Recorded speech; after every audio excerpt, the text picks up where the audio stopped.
Hello.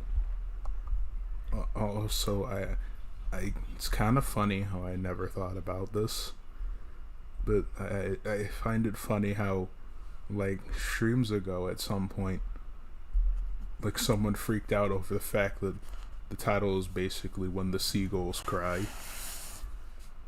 The fact that the title screen didn't tip me off until now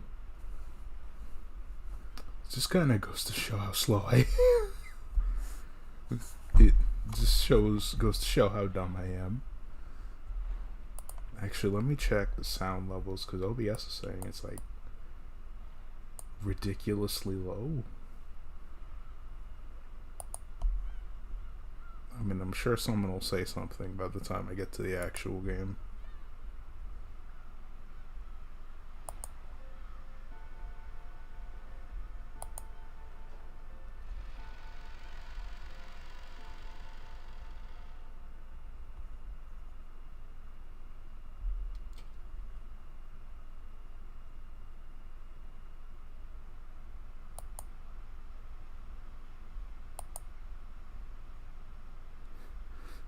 This story is very obviously fictional and fantastic in nature.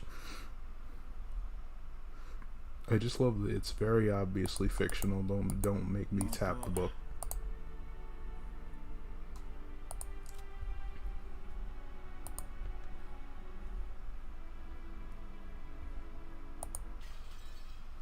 I think the last time really was June 4th.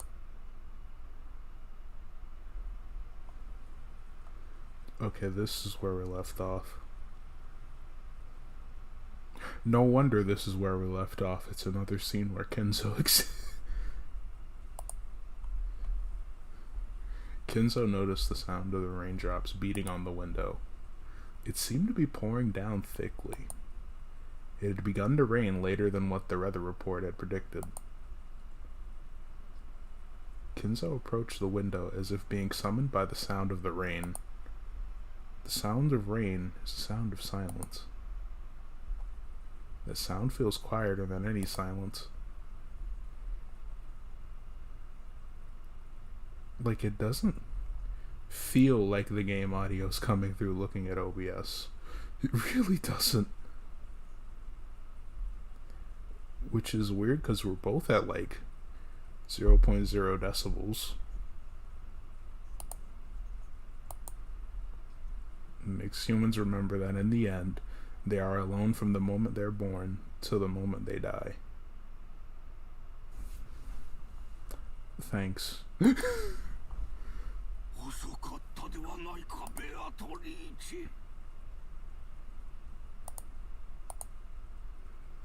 Were those words directed at the rainy sky?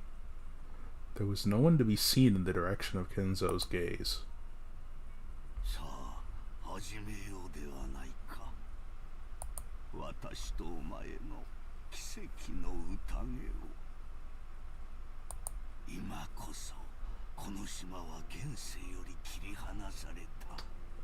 Oh. Oh, so now it's round start fuckery. We waited so long. I waited so long. And now we're getting round start fuckery, finally.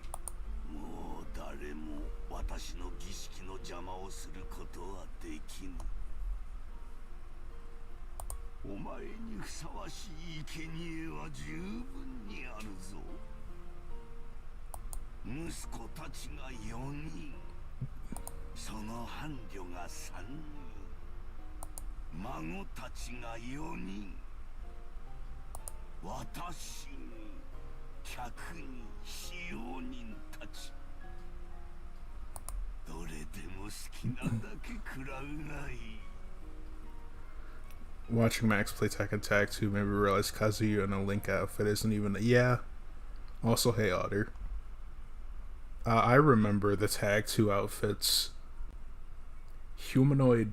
I forget the name of Fox McCloud's dad, but human version of him was not it. I'm not fond of the F-Zero version of human him either.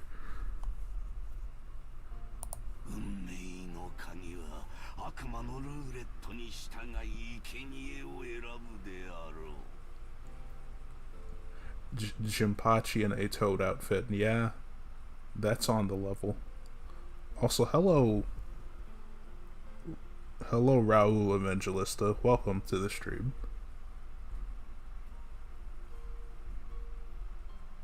そのルーレットが私を選ぶならば、私すらもお前の生贄となろう。だが、だからこそなのだ。それだけの狂気をかけるからこそ、私は必ずや偉大な奇跡を起こすだろう。さあ、好きなだけ食らうがいい。私はそのルーレットに打ち勝つだろう。さあ、すべてを落とすぞ。Okay. まずは後ろ宮家の家督を返そう。受け取るがいい。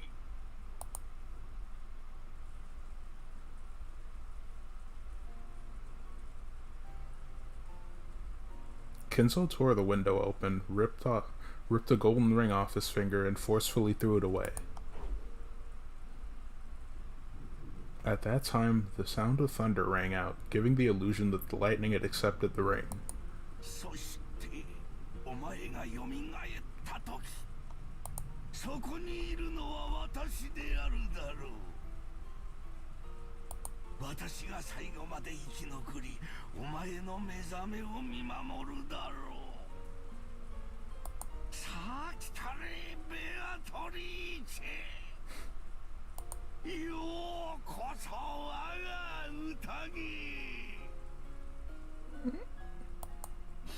私が生み出した全てと引き換えに、私にもう一度だけ奇跡を見せておくれ。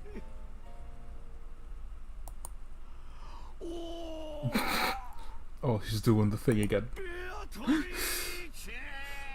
There it is.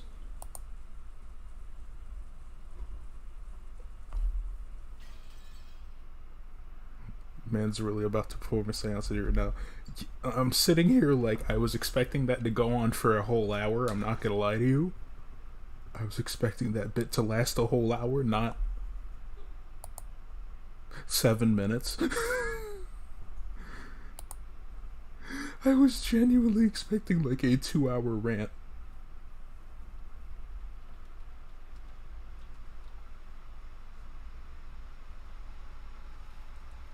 A news ticker popped up on the popped up on top of the TV program we were watching. There goes the brain.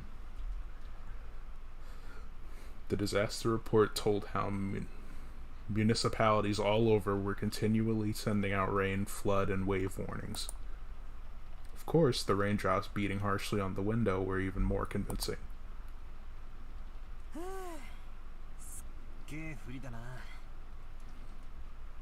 でもこれだけ盛大だとすぐに病みそうな気もするけどな。そりゃ雨ぜ。 First time we see Jessica the stream, it's the sprite. Finally. 台風の速度が遅いそうだから、下手すりゃ明日も丸一日こんな調子らしいぜ。ちょっとの天気でも船は欠航するもんだしよ。やっぱり日曜日のうちには引き上げられないか。念のため月曜日に外部とのスケジュールを入れなくて正解だったよ。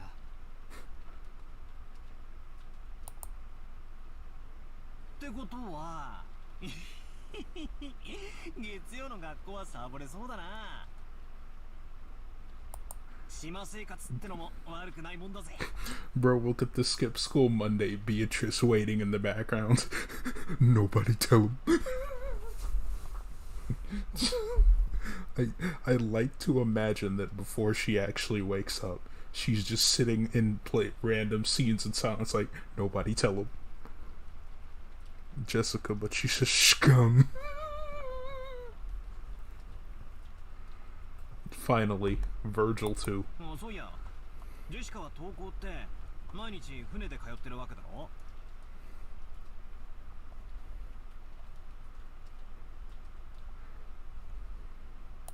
船が欠航したら学校はどうなるんだ？カメハメハ大王並みに雨が降ったらお休みで風が吹いたら遅刻してか。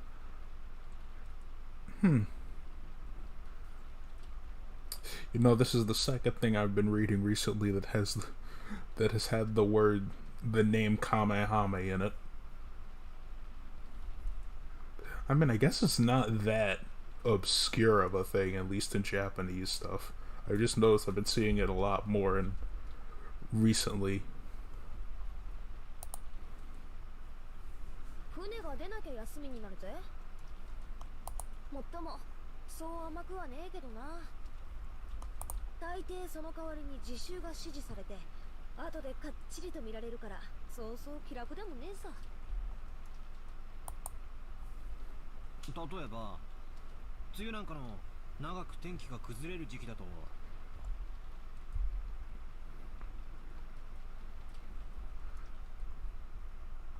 数日間くらい登校できないこともあるんじゃねえのか？そういうこともあるぜ。でも毎日きっちり担任から電話がかかってきてどう自習しろ何を提出しろとすっぱく指導されるけどな。バトラ君が考えてるほど簡単にはサボれないよ。船で通う人たちのルールに従ってしっかり勉強をしているよ。むしろ登校できた方が気楽だぜ。自分の部屋じゃ気が散るし集中もできねえしな。それでいて問題集ばっかり数日もやらされてるとかなり精神的に応えるもんがあるぜ。大学の時にはよ寮のあるところに入ってさっさとこんな不便な島はおさらばしたいもんだぜ。へえ。じゃあよ、ちなみに行きは天気が良くても帰りは悪くて欠航ってなったらどうすんだ？学校に泊まるのか？そういうのはよくあることだぜ。だから帰島できない人用の宿泊所があってよ。At least they planned ahead. そこに寝泊まりするんだよ。下手すりゃ数日間家に帰れないこともあったりするぜ。乗車率が 200% を超えるような満員電車で毎日通勤通学しなければならない人から見てみるとやっぱりいろいろと苦労があるんだね。よく無神経な観光客がそういうこと言ってるぜ。私は島の生活なんてもうお腹いっぱいだね。早く高校出てこんな島とはおさらばしたいぜ。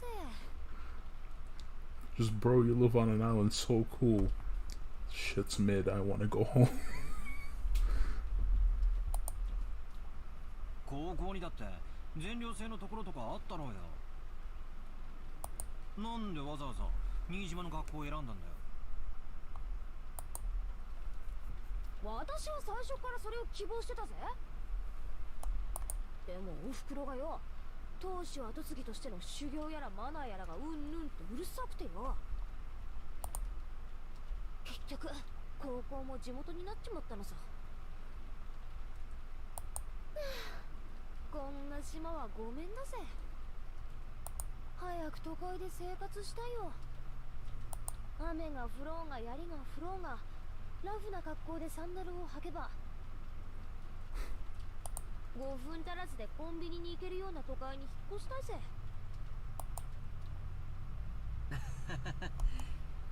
もう少しの辛抱だよ。高校卒業まであとちょっとでしょ。そのちょっとも我慢できねえぜ。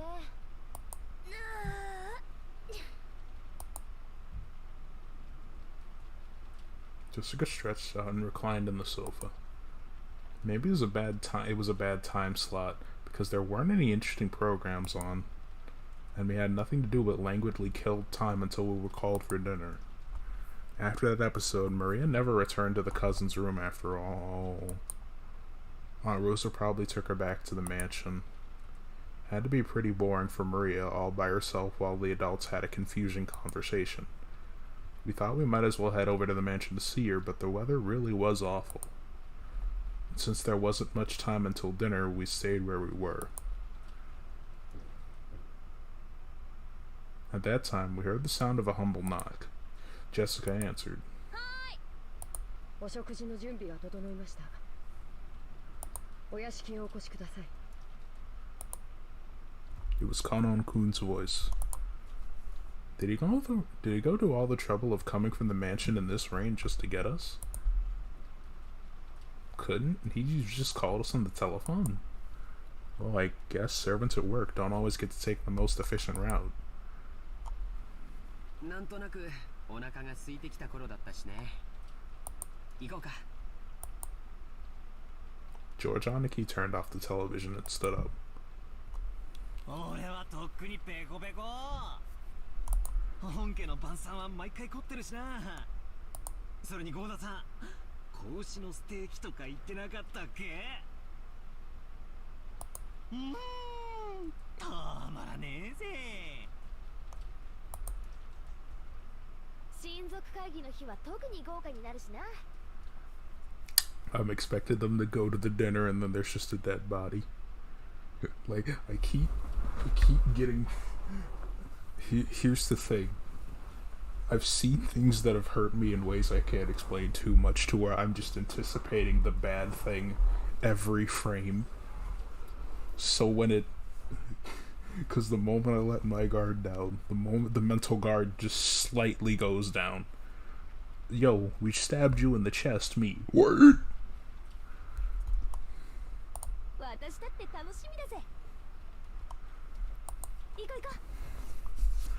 Just, bro, that's not gonna happen. What do you mean they all died? So we left the room. Kanon-kun bowed silently and respectfully. じゃあ行こうぜ。外の振りはだいぶひどいだろう。はい。お召し物を濡らさぬよう十分ご注意ください。After seeing the three of us out, Kanon-kun peered into the empty room. マリア様はいらっしゃいませんか？一緒じゃないぜ。ローザおばさんと一緒じゃないのかよ。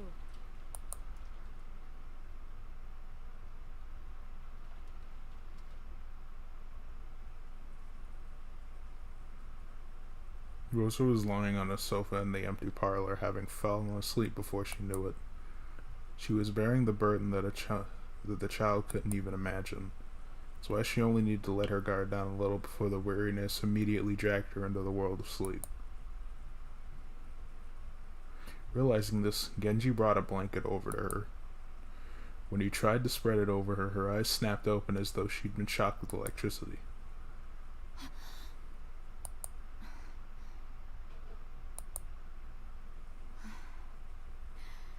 ありがとう。源氏さんなのね。When she realized that the thing that had touched her was just a blanket, and that Genji had been considerately giving it to her, she let out a sigh of relief. 起こしてしまいました。失礼いたしました。いえ、いいの。寝るつもりじゃなかったから。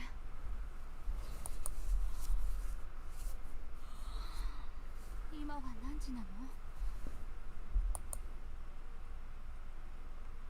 ？When he was asked for the time, Genji checked the pocket watch that he took out of his chest pocket. 6時を少し過ぎたところです。 Rosa gave her head a little shake when she realized that not much time had actually passed, even though it felt like she slept for ages. Even though she didn't feel rested at all, the drowsiness that had enveloped her must have been pretty deep. ありがとう。毛布は結構よ。変な時間に眠っちゃダメね。すっかり時間の感覚が狂っちゃったわ。雨とうとう降り出したのね。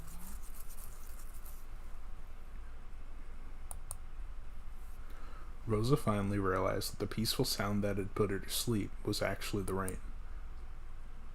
風もだいぶ出てるよね。いよいよ台風なのかしら。そのようにテレビでは申しております。遅い台風だそうで、明日いっぱいはこんな調子だそうです。そう。この素敵なバラ庭園も日中のあれが見納めだったのね。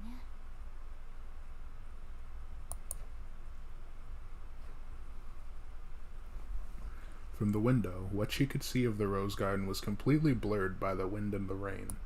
マリア。そうだ。マリアは？私はお見かけしておりませんが。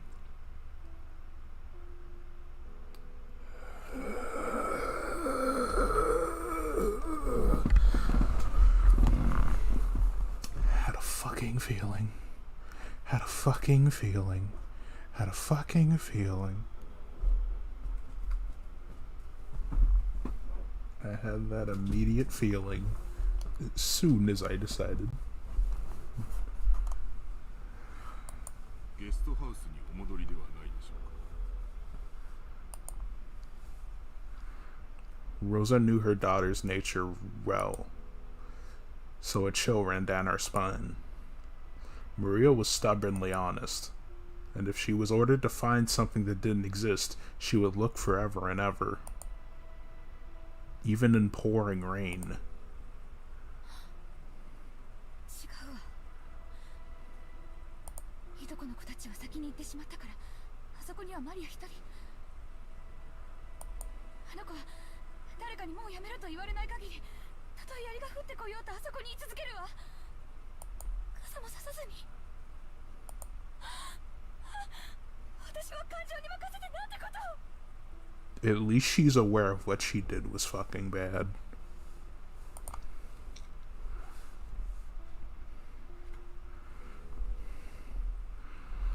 Even though she'd known about Maria's simple honesty better than anyone, she'd once again lost control of her emotions and done something terrible. Once again.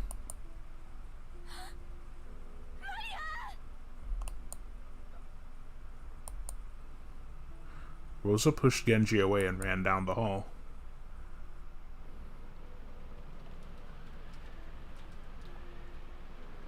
The outside really looked like a typhoon, and the rain was pouring down spectacularly.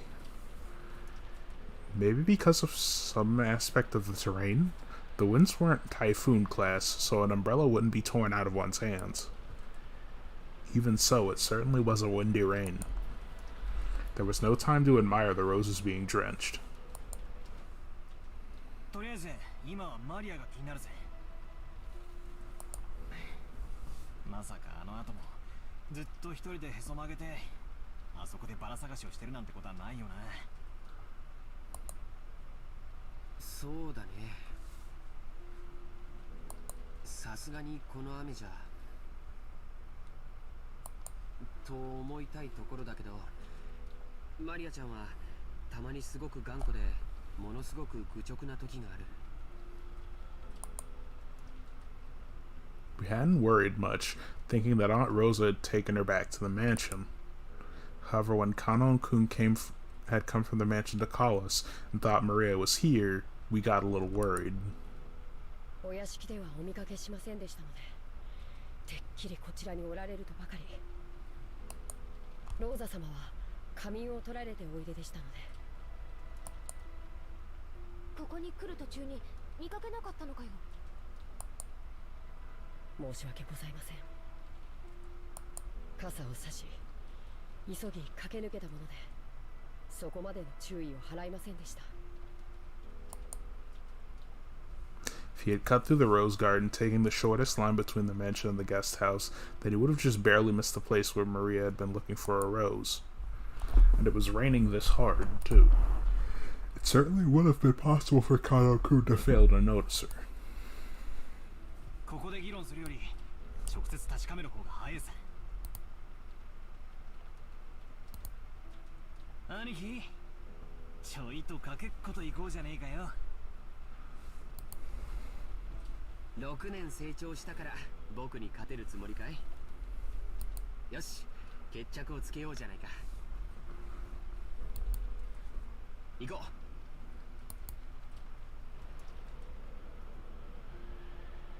う。Georgianiki and I flew out into the rain. Jessica and Kanon-kun followed us.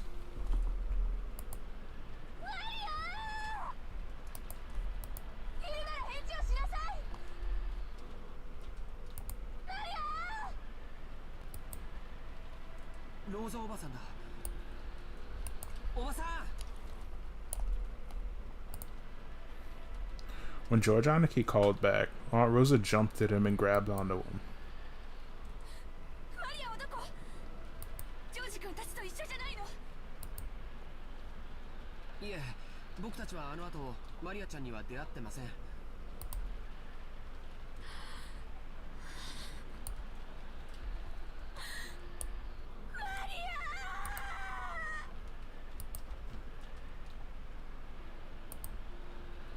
6 years ago, Maria was 3 years old.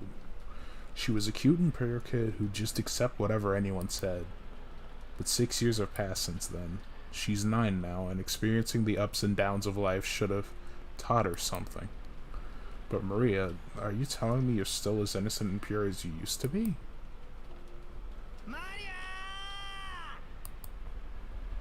As I circled the rose bed, something white unexpectedly turned to face me. It was a white umbrella. Maria was crouching down, holding a white umbrella and still searching for that rose.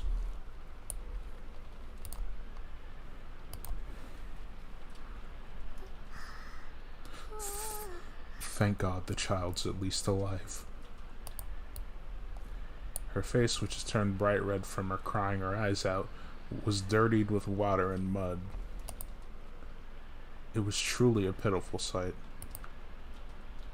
お前まだ探してたのか。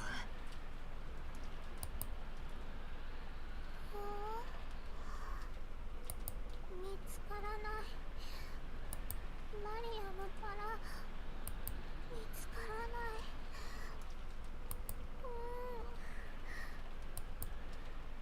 Maria had probably been here since the rain started pouring down. Her shoulders were freezing. She looked tired to the bone, but fortunately, since she was holding an umbrella, she wasn't completely soaked. The umbrella probably came from the handbag Maria's always carried around. Thank goodness. Seriously, thank goodness. バトラ君、よかった、見つけたんだね。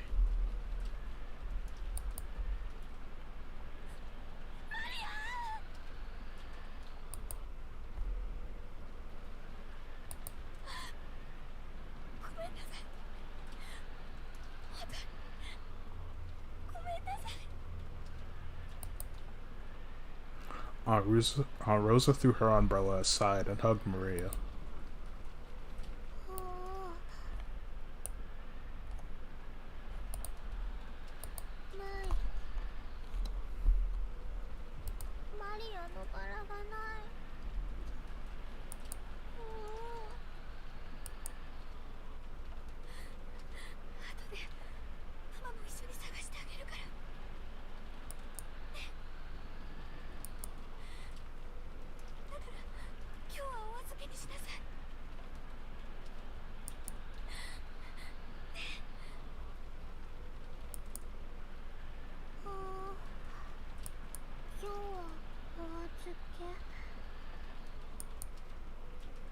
It looked like Maria still wasn't able to accept it, but she no longer had enough energy left to resist.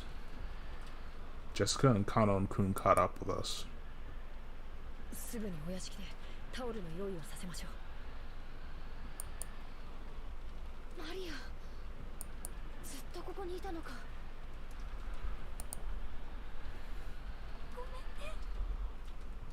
本当に悪いままで。ごめんね。ローザおばさん、とりあえずお屋敷に行きましょう。このままじゃマリアちゃん風邪をひいちゃう。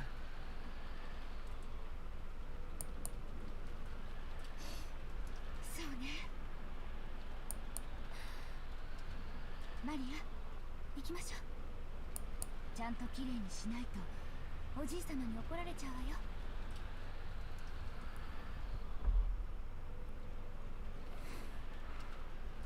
You're not sorry till the fighting game.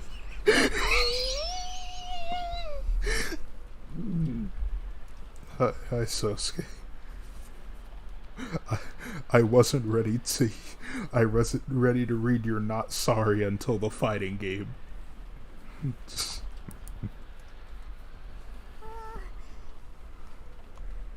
お腹すいた。もう食事の時間だぜ。マリアはよく頑張ったよ。天気が良くなったら私たちも一緒に探してやるから。 That had to be true. Understandable. We couldn't stay in the rain forever. We took Maria with us as we headed back to the mansion. Maria apparently wasn't as worn out as I had thought.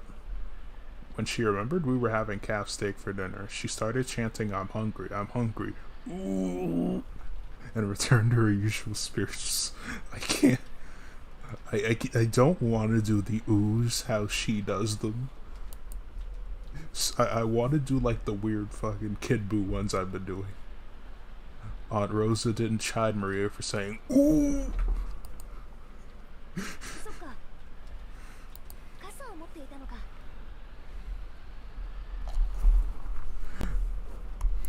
さすがマリアは物持ちがいいぜ。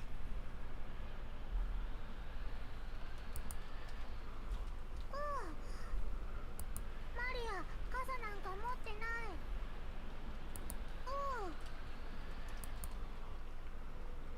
なんだよ。じゃあその手に持ってる白い傘はどうしたんだよ。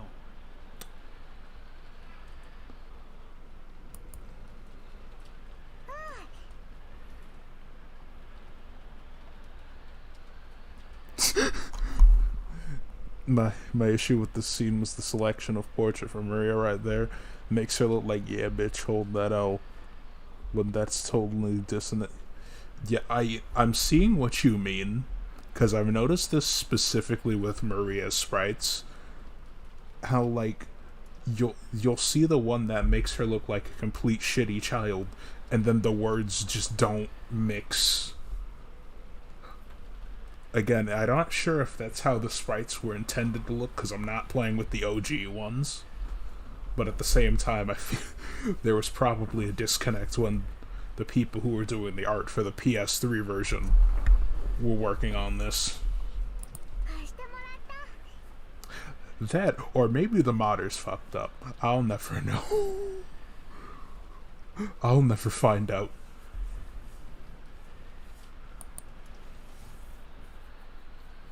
Some caring person must have brought her an umbrella. A normal kid would look for shelter once it started raining, but Maria was too stubborn to give up that easily. So maybe that caring person gave up on telling Maria to find shelter, then decided to at least give her an umbrella. Didn't play with the OG ones, so maybe the boxing glove art did a better job. Every time I forget. No one had hands at a point. They all had boxing gloves. They were all knuckles. Crudely drawn Knuckles the Echidna.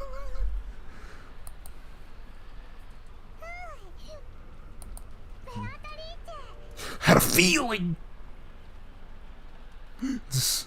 I didn't want to say the feeling out loud, but as soon as I saw the words, who gave her the umbrella? Me. It's gonna be who I think it is. And I'm scared to say it.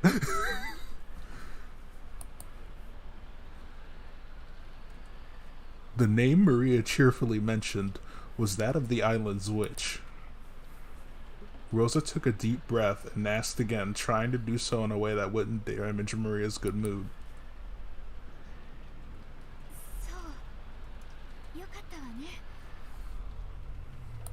それで誰なの？傘を持ってきてくれた人は。おお、ベアート。 Everyone fit a pause after she says the name again.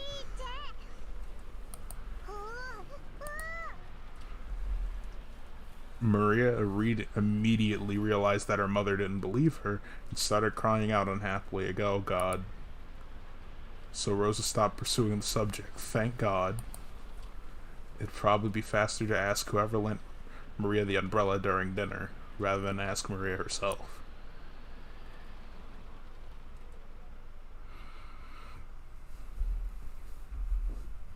I'm still waiting for Beatrice to just deadass roll up on a cutscene unannounced.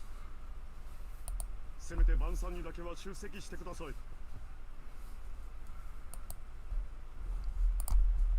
これでは親族会議になりません。 Along with a dull pounding on the door, the sound of Krause's entreaty could be heard. However, that voice seemed to be resigned to the fact that nothing it said would be heard. 金蔵さん、せめて夕食くらいは出んかね。あんたの顔を見ようと息子さんたちが集まってきてるんじゃないか。 They've all gathered to see your face. Fuck, they haven't. Beatrice smugly shuffles on the scene the most. It's me, bitches. It's me. I'm the witch. 黙れ南條。ビショップの機関か。 She just walks out as soon as someone says the Golden Witch again. It's me. I'm the Golden Witch. Where did you come from? I'm the Golden Witch. 言って足りぬ。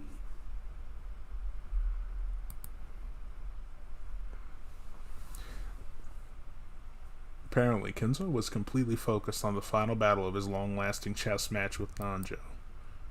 Kinzo's brow was wrinkled as he continued to glare at the game board through his spectacles. Beatrice, voiced by Ida from Lao. I'm upset I can't remember the voice actress's actual name outside of saying she was Pacha's wife in Emperor's New Groove. But, you know, seeing that design, that's not a bad idea.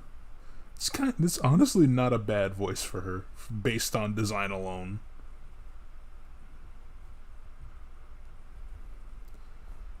Krause's voice didn't reach his ears. 金蔵さん、私も腹が減った。下に降りて食事をせんか。ならばお前だけで行くといい。私はもうしばらくこの一手を吟味させてもらうぞ。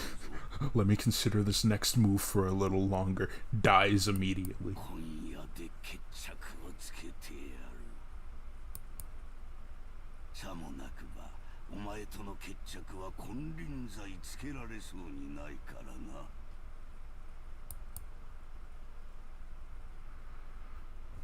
Nanjo rose from his seat, hoping this would prompt Kinzo to do the same, but Kinzo's eyes never left the chessboard. He knew well that Kinzo always displayed a blind concentration when it came to chess, but he'd never seen Kinzo concentrate as hard as this. It was almost as though Kinzo was telling the truth, and there would never be another chance for them to continue this contest if they didn't finish it tonight. It seemed that no matter how obstinately he called out to Kinzo, it wouldn't reach the latter's heart. Nanjo gave up and headed to the door that Krause was still banging on. The door to the study opened. Krause was taken aback, thinking that maybe Kinzo was actually coming out. However, Nanjo was the one who appeared, and Krause let out a sigh of relief. 南條先生、親父殿はお役に立てなくて申し訳ございませんが、今や金蔵さんの世界はこの部屋だけです。 Nanjo shook his head with a completely defeated expression.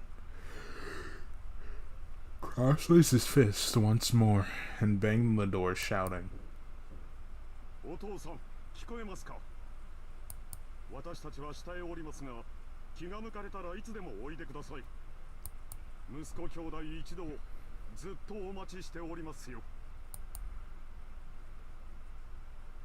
His voice was very loud, and he was making a racket, pounding on the door. There was no way it wouldn't reach Kinzo's ears. Well, it certainly was reaching him, but he ignored it anyway. However, unlike the time he'd been called down for lunch, he didn't fly into a rage. By now, Kinzo was calm at heart, almost as though he had taken a philosophical view and turned himself over to fate. 晩餐にも息子たちの顔にも興味はない。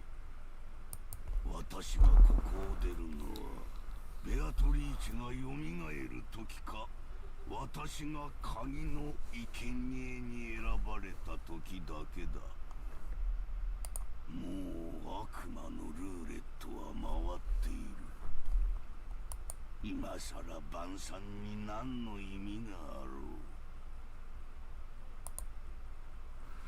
う。As though the painfully loud banging on the door completely failed to even enter his hearing, Kinzo silently thought about his next chess move, still in his philosophical state. Beatrice read his super chat on stream. 1986 streaming, let's go.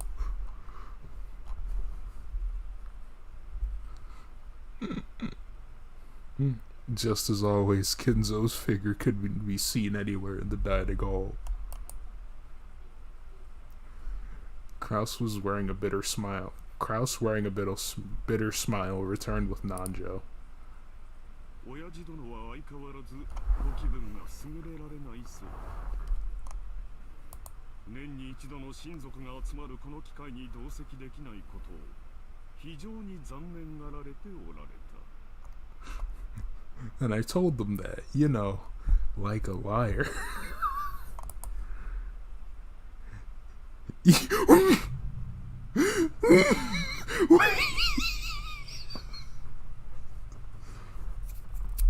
Wait.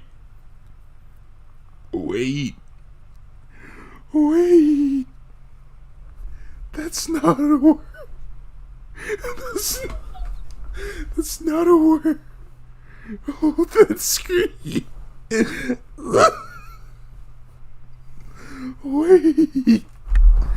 Wait. That's not. Wait. That's not. I didn't expect that word to be used specifically. I thought they were gonna write snickered, and I was ready to see it, and then just, oh. It is, like, so scared. I know it's a word. It's just that I wasn't expecting that specific word. I really wasn't. Past participles laugh in a half-suppressed, typically scornful way.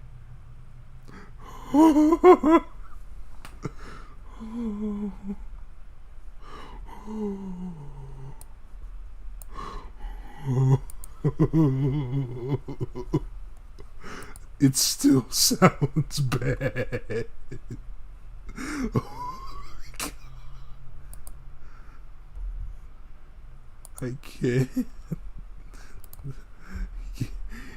Given Kinzo's personality, there's no way he showed signs of regret.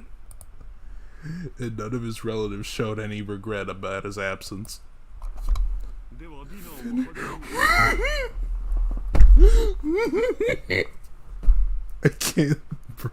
I can't bring myself to fucking say it. I really can't. Like, I can't. There's a reason why snickered is the word that most people use. かしこまりました。それでは始めさせていただきます。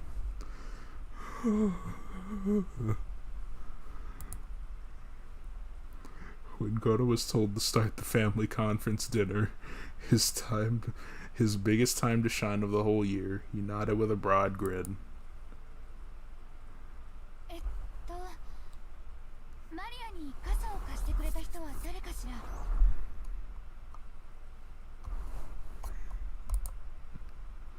When Rosa timidly cut through the silence of the dining hall, everyone noticed. 傘？何の話？そのさっきマリアがバラ庭園にいた時に雨が降り出して誰かに白い傘を借りたみたいなんだけどお礼が言いたくて。俺たちじゃねえぜ。ローザが出てった後は部屋を移してずっと仲良くおしゃべりをしてたからね。はは、そうやで。あの後も兄弟で仲良くおしゃべりをしとったのや。The word friendly fell awkwardly from Hideyoshi's lips. So even those who hadn't been present could tell the conversation hadn't been a pleasant one. 少なくとも Violent alcoholism. あと秀吉さんと桐江さんではないことも確かだがね。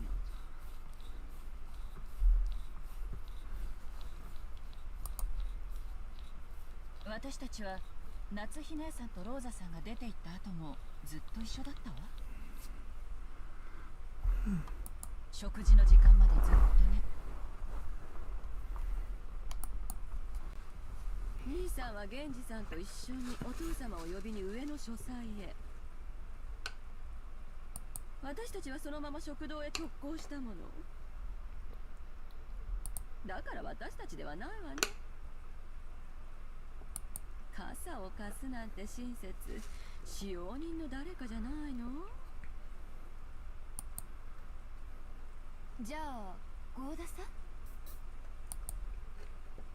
私はずっと厨房で準備をしておりましたもので。You know, I kinda expected him to take credit. 申し訳ございません。Expected him to go, yeah, it was me. Everyone in the room. Nah.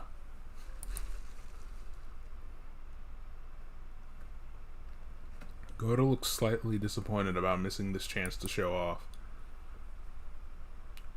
At that time, Shannon and Kumasawa appeared, pushing a serving car loaded with hors d'oeuvres. Goto's much too nice. Fair enough. To me, he gives off the vibe of he's willing to do a lot of things for clout as long as it won't let him end up in jail. So it's just, who gave my child the umbrella in the rain? Yo, that was me. I did it. It was me. じゃあ熊沢さんかシャノンちゃんかしら。はい。何か粗相がございましたでしょうか。 Because Shannon had come in part way, she shrank back, mistakenly thinking that the others were searching for the one who's responsible for some error. 違うよ。マリアちゃんがバラ庭園に一人でいた時に雨が降ってきてね。 Wait, there's an H. I thought it was, or is there was a? No, it's always been spelled that way. Oddly enough, with the H.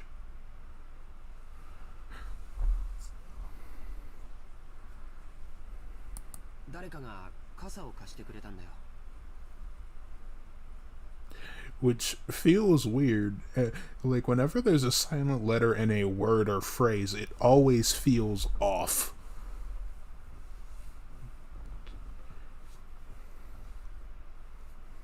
ローザおばさんがその人にお礼を言いたいっていうのさ。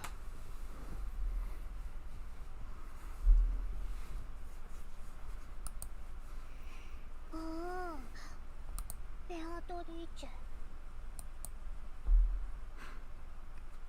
The word colonel, yeah. The world. There's a reason sometimes I forget how to spell colonel, and then I remember how to spell it, and my brain collapses because that's not how it sounds. Colonel. is not how that word should be spelled.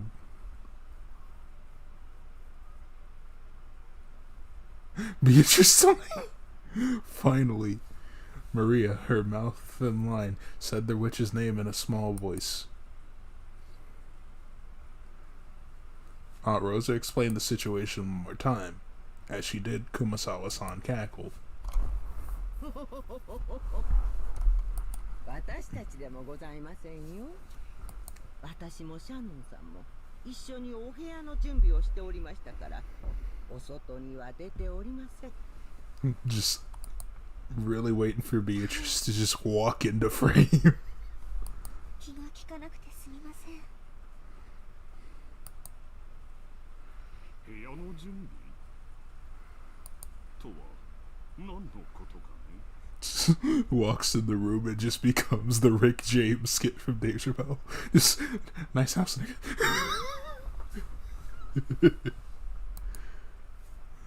この雨ですから、客人の皆さんがゲストハウスにお帰りになられるのも大変かと思って、使用人たちに屋敷内の客室の準備をするように命じたのです。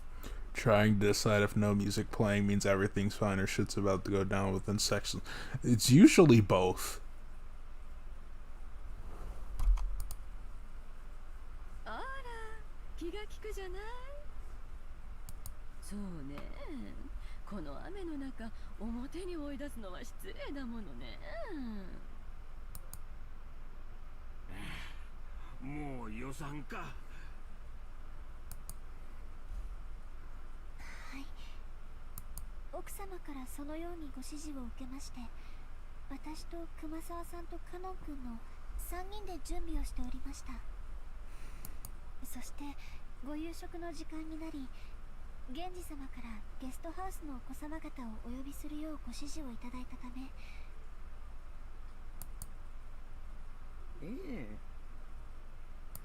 ですからカノンさんがゲストハウスに行かれる時にマリアさんを見つけて傘をお渡ししたのではありませんか。ほー、違う。 The person who'd actually received the umbrella denied it. Rosa was troubled. All she wanted to do was give a word of thanks to the person who had lent the umbrella, but she couldn't find them. And she thought asking like this with everyone gathered for dinner would work immediately. I could feel Maria's brain hurt. Brain hurt. ごめんなさい。私は皆さんとの仲良くの語らいの後、頭痛がひどかったので自分の部屋で休んでいました。ですから表へは出ていません。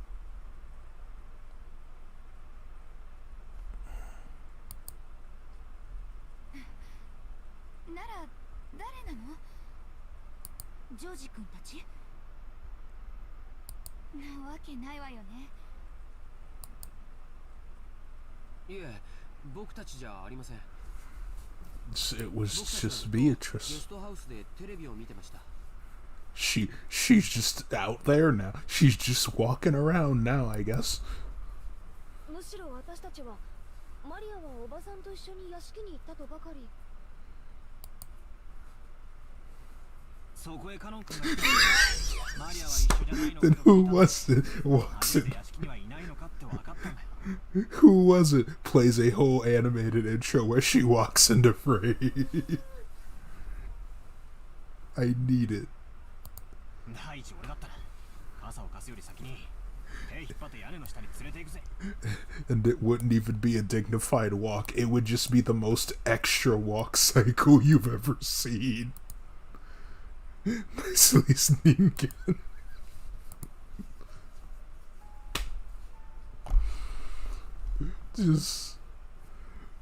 Just walks in the face. Nice place, Ninkins. What? Who are you? Don't worry about it.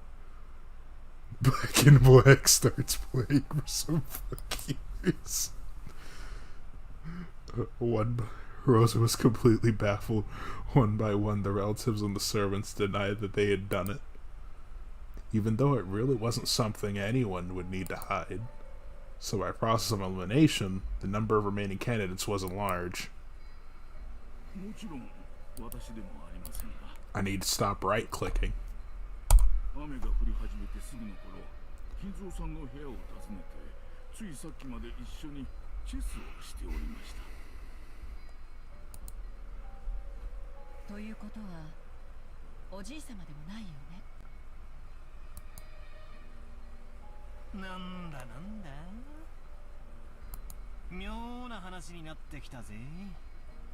Rosa about to break down like an Ace Attorney.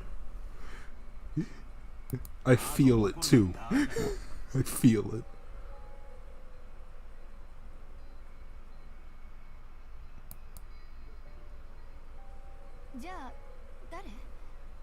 Then who was it? The ghost from under the cupboard. It was me. Keep forgetting. Otter, I'd hold off on that, because I don't know if it was one of Spiral's moments of he just doesn't like a character. But not when he said he didn't like Kyria either. I was sitting there like, oh no, what does she do in the future? Because it's something I've noticed about, I say when they cry in general as if I experience most of them when I've only experienced Higurashi.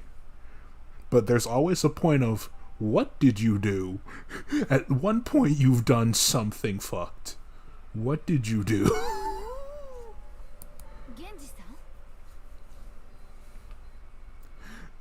That or the case of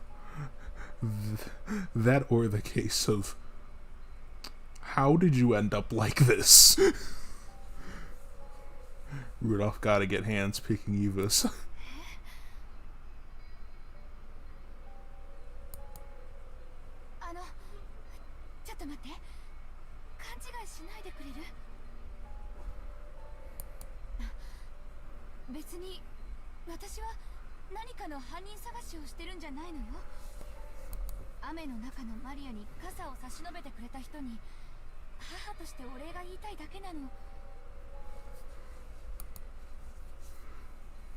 Giving an umbrella to a girl loitering in the rain was something to be praised, not hidden.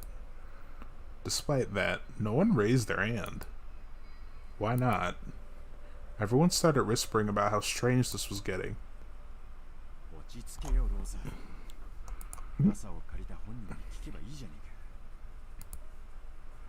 It's what everyone had been thinking since the beginning. They were all scratching their heads at why she didn't just ask Maria, who had been given the umbrella. However, Rosa bit her lower lip.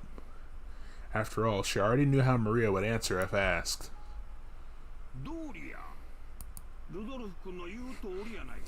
He said it. He said Doria. Rosa, no, nigga, that's not the way.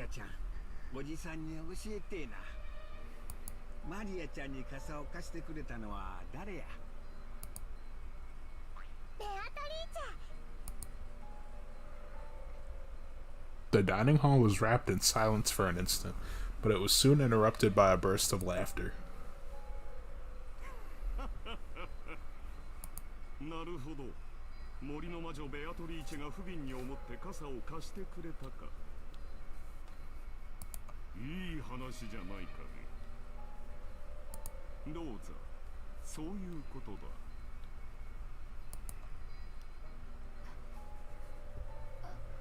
Please just hold the L, Rosa. Please, just hold the L. Hold this loss. You don't even really lose anything. Just hold it. Just hold the L. Oh yes, Max canceling from fear into laughter. My favorite beat. Rosa couldn't believe it. Even though she just wanted to say thanks for the umbrella, why did everything have to be so clouded in smoke?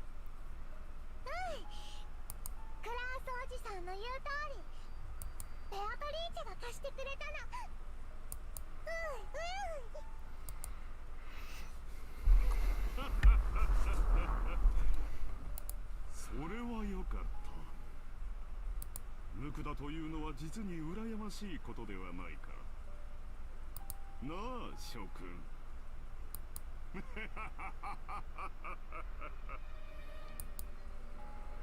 Kraus was laughing with a face that was clearly mocking, but Maria was overjoyed, apparently convinced that her claim was being believed. 一体どうなってんの？ History's greatest question. How did that work? まさか本当に魔女が現れて傘を貸したってのかよ。 Also kind of behind is Maria still an okay? Yeah. Battler beneath the laughter. Ayo, I don't trust them. Also, to answer your question, Otter, Maria's mostly been fine outside of the last time I streamed this, in which case, basically when she was trying to find the rose out in the rose garden, they put a bandage over, or like I forget if it was like tape or a bandage over it, because it's been literally about a month and some change. But after that scene, Rosa came by, started getting really pissy, started slapping the shit out of Maria, thus forcing Maria to act even shittier, and then the slappings continued, to which I got extremely angry, and a while after that I had to end the stream, because, you know, child abuse. So that wasn't a fun scene. So when I started streaming again and it opened up with, oh, the child may be missing, I went, oh. Painting tape. Oh, okay. Thank you for clearing that up, Sosuke, because I forget what they put on the rose. Jessica asked me in a small voice that wouldn't carry over to Maria, who was sitting across from me.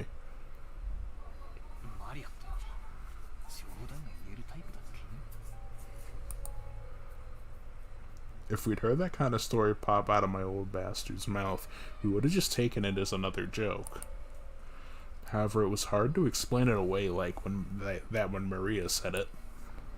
This was getting pretty unnerving. 昔から愚直なぐらい正直で真面目だよ。普通なら聞いただけで嘘とわかるような冗談すら鵜呑みにするタイプだぜ。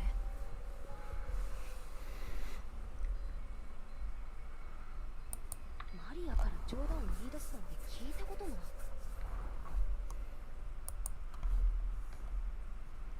Rosa probably knew that better than anyone. It appeared that because of this weird situation, she had no idea what was going on anymore.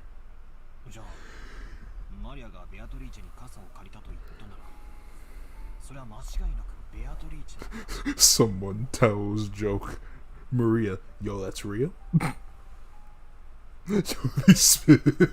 Pretty much. Just, bro, I met the ghost of Christopher Columbus and I called him a bitch. Damn, that's crazy! I don't know why that was the first thing to come to my head. マリアに関してだけは何かの比喩とか冗談とかそういうことは考えられねえぜ。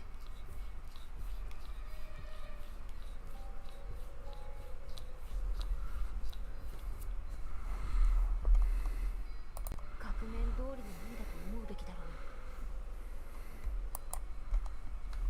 う。じゃあなんだよ。源氏さんあたりがあの肖像画のごついドレスを着てマリアに傘を持って行ってやったっていうのか。そんなことは知らねえぜ。話が聞きたいくらいさ。Jessica shrugged jokingly, but her expression didn't completely match her attitude. Once the hors d'oeuvres were set out and Goda showed off his vast store of knowledge, the meal began. A couple casual chats broke out here and there, but they seemed somehow distant. And the meal ended up being so quiet that you couldn't ignore the sound of the rain sneaking into the diner hall.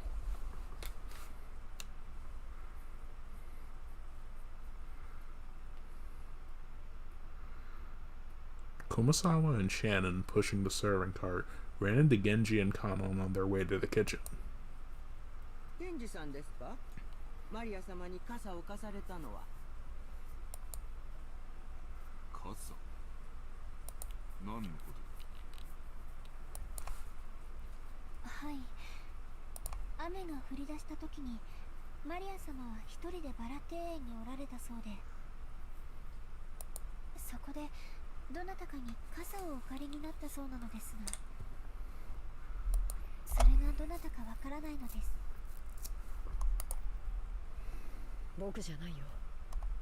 マリア様はゲストハウスにいると思ってたくらいだからね。バトラ様が最初に見つけられた時にはもう白い傘をお持ちだった。申し訳ないが、それは私でも。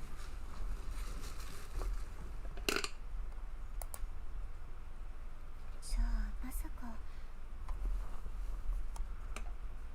親方様。 Both in the dining hall and right here, everyone had stated that they hadn't done it. That left only Kenzo, but 何かのご用で廊下を歩かれているとき、偶然バラ庭園に傘もささないマリア様が見えたとか。 you're implying that man has a soul. 親方様は They're implying he has a soul. マリア様のことをあまりお好きではない。同感だね。親方様がマリア様のために直々に開花までお越しになって傘をお持ちくださるとは考えられないよ。あら、困りましたわね。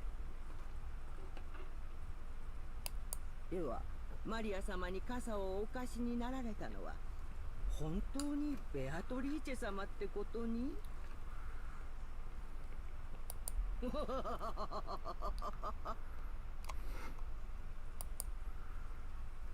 Kumasawa laughed, just like the relatives in the dining hall who'd laughed it off. She couldn't think of any other way to break through the smoke veiling of the current situation. Just then, the crisp sounds of pans clapping twice rang through the hallway. They all turned around at once to see Goda coming out of the dining hall. さあさあ皆さん、ディナーは配膳のタイミングも大事です。すぐにスープの配膳に取り掛かってください。源氏さん、彼女らは大切なお仕事中ですのでお引き止めになられないでください。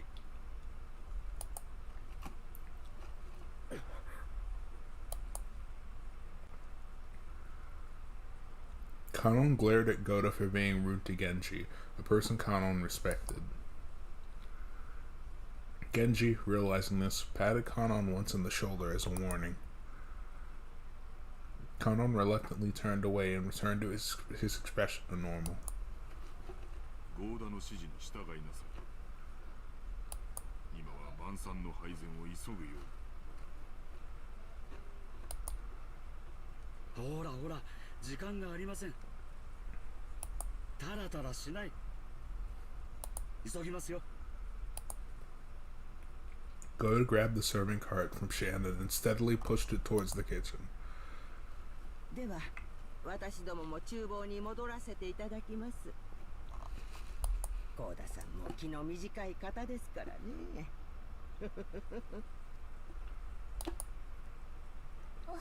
私もこれで失礼いたします。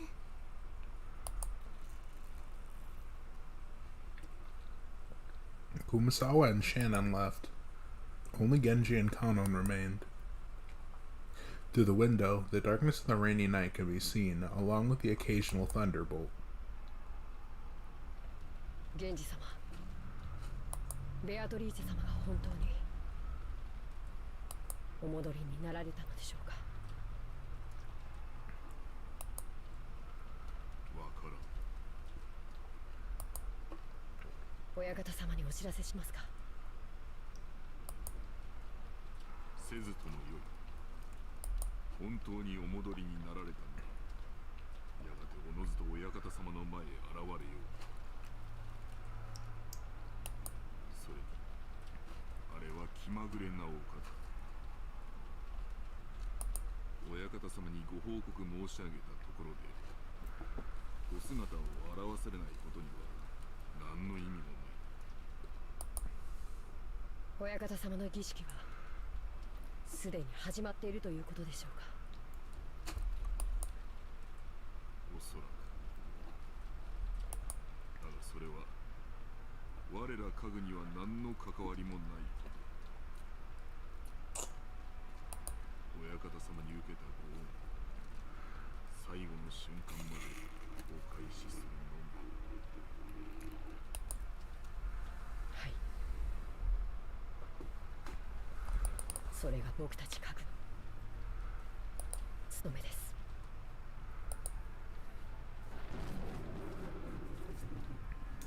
The thunder crashed once more.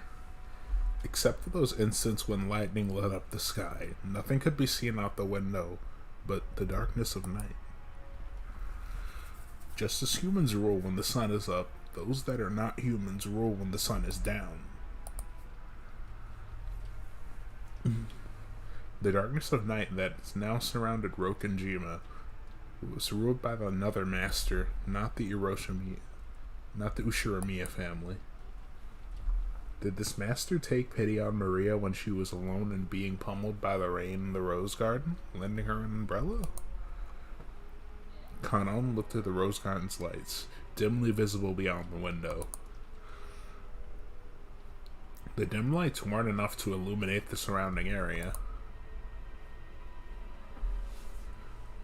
Looking at those lights felt like making eye contact with the witch, and Kanon forced himself to avert his gaze. If he didn't, it felt like his eyes would be absorbed by that light.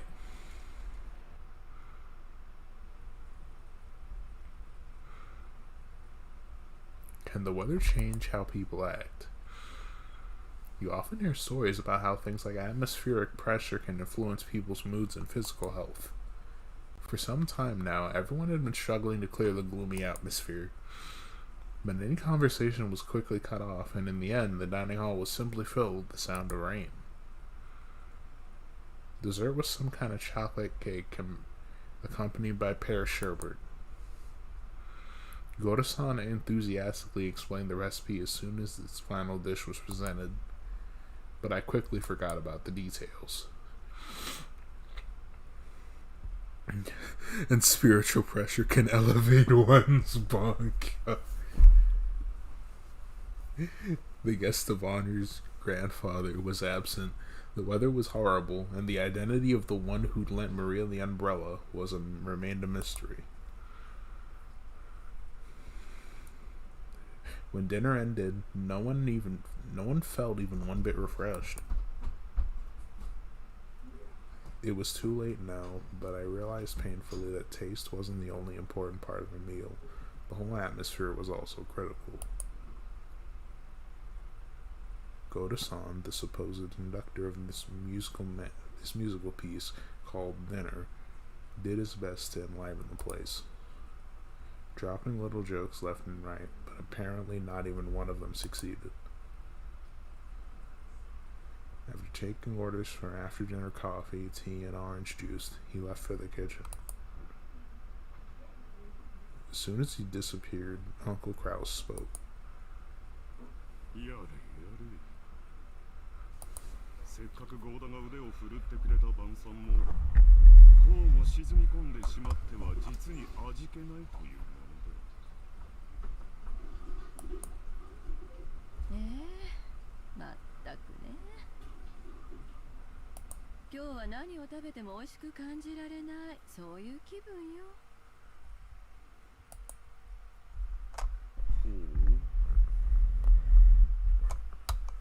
どうしてそういう気分なのか聞きたいね。心が晴れ晴れできるよう兄として後で協力させてもらうよ。Aniva grimaced slightly. I'd already heard she wasn't on good terms with Uncle Kraus, but it was pretty clear now.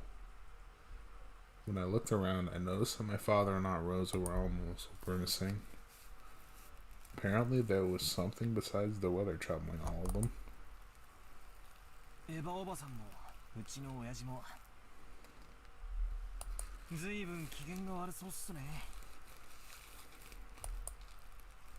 そう、私はそうは思いませんよ。 I asked on Natsuhi, who was sitting on my right, but she seemed to be in a bad mood as well. She snapped back as if to say she was absolutely not interested.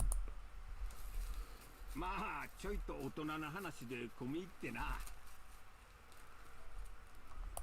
バトラ君たち子供は気にせんでええ話や。なあ夏日さん、桐江さん。 Uncle Hideyoshi laughed as he spoke, but without his usual brightness, so I could vaguely imagine just how complicated their adult conversation had become. On top of that, even Aunt Natsui and Kyrie-san, the people he had directed his comment to, ignored him as if though they hadn't heard anything.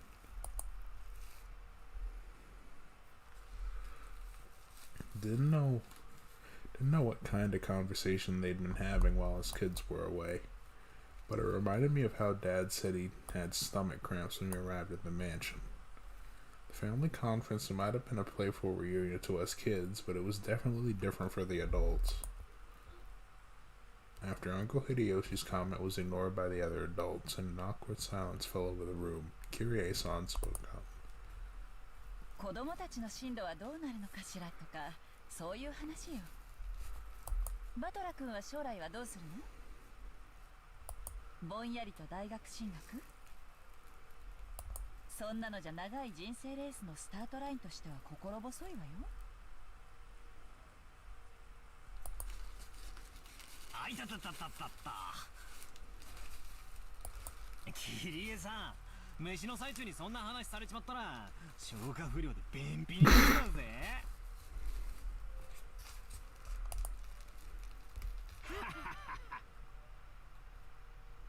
そうやそうや、バトラ君やジェシカちゃんの進路の話をしとったんや。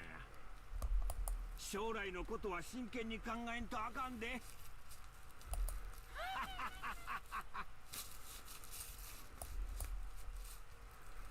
Hideyoshi heartily agreed as if they had really been talking about that, but that was probably wrong.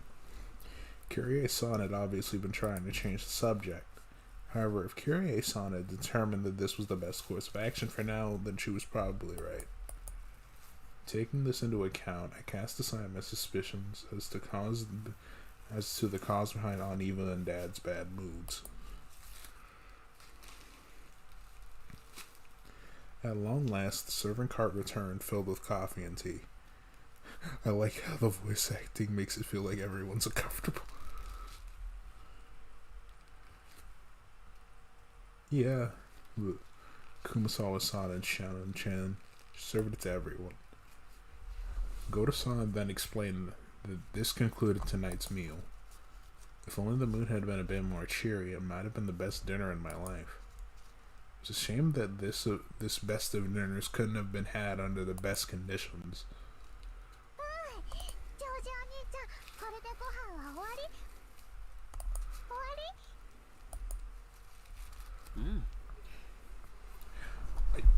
I think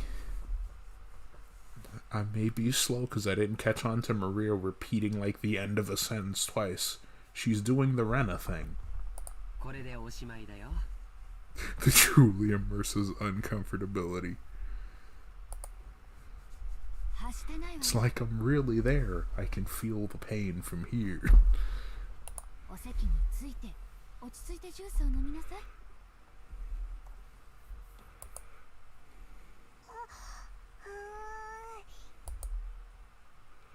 Maria looked like she was really excited by the occasionally crashing thunder.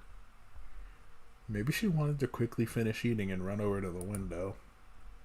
She had been fidgeting for a while, waiting for the meal to end. Some people are afraid of thunder, while others find it interesting. And Maria was apparently one of the latter sort. To be fair, she gives off the vibe as someone who would stare at thunder and go, "Yo, that shit hype." Therefore, when she heard from George Aniki that dinner was over, a huge smile broke across her face. She then rose from her seat, took out her handbag, which she set under her seat, never having left it even while she was eating, and began fishing around inside of it. No one seemed particularly concerned by this behavior. Yeah, comfortable donors I am too, all too from you. それはどこから持ってきたの? George was the first to notice it. As he spoke, Battler noticed it too. They saw Maria was now holding a beautiful Western-styled envelope. I thought it said she took out a fish.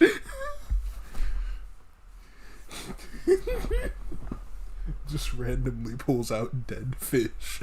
Just, Maria, how did you keep that in your bag? I'm gonna be real with you, Battler. I don't fucking know. I'm only 9 years old. On the front of the envelope, she Scout from Team Fortress 2. On the front of the envelope, the Ushiramiya family crest, the one-winged eagle, was done in gold leaf. Furthermore, the fact that it was sealed with a dark red wax made it clear that this wasn't something Maria could have brought as a prank. Maria-chan, それは何? It seemed that Natsui had also noticed the strangeness of the envelope Maria was holding. Maria, I'm be real with you, Battler. This fish is the real me. No, at that point, it's just those comically large Dragon Ball fishes.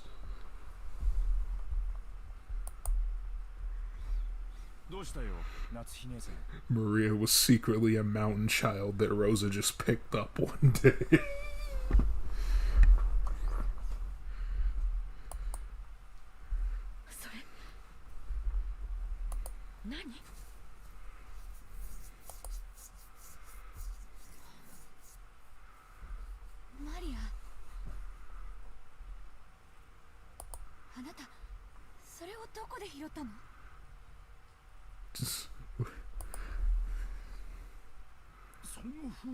Suplex the two. She's Oktamara's long-lost sister. She suplexed the T. Those are both valid comments. I cracked the. This is gonna be one of those bits where it's like if you told me Rena was a superhuman, I'd believe you. I know you'd be lying to me, but I'd believe you. Just now, Maria was raised in the woods, and then she just got picked up by a rich family, and that was that. When Nanjo muttered that, even us kids can understand why everyone seemed to be frozen solid. The envelope that Maria held was one of the Ushiramiya family head's custom-made envelopes for prominent use. Now we wait for her to Inzuno drop Kinzo to his long overdue grave.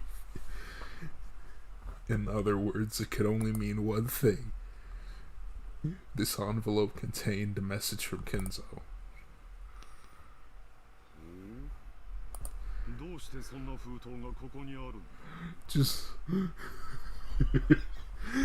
Just finally I get to play with Grandpa. Kinzo grabs him from behind, jumps in the air 50 feet, immediately arcs downward into and then as soon as they touch the ground, he gets firmly planted in, and then just it's done. The gravestone right there. You assume Beatrice isn't coming back to do exactly that. Yeah. Either or, it'll be funny. Just, bro, where did that grave come from? It just popped into existence. Don't worry about it. Unless you want to be next.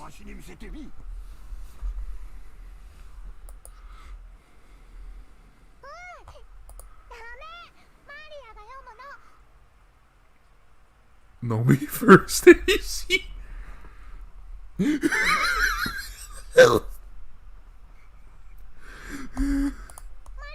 なに読んで聞かせなさいって言われた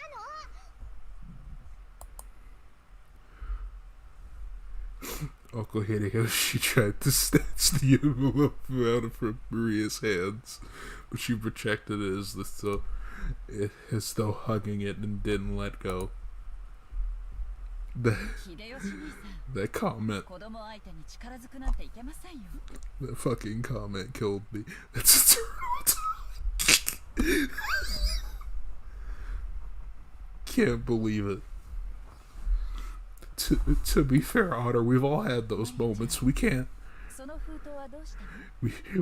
rag on Eternal for having those moments. We've had at least one each of us.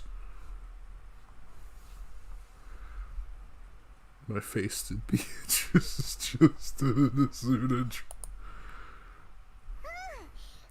it's my cat.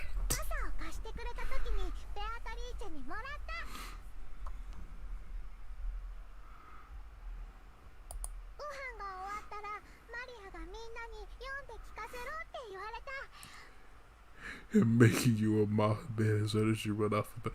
Honestly, Otter, not really.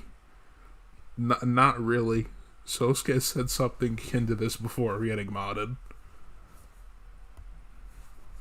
I don't remember when, but he said something akin to this. And I know I've said something akin to this even before I was just openly like, yes, horny energy is nice.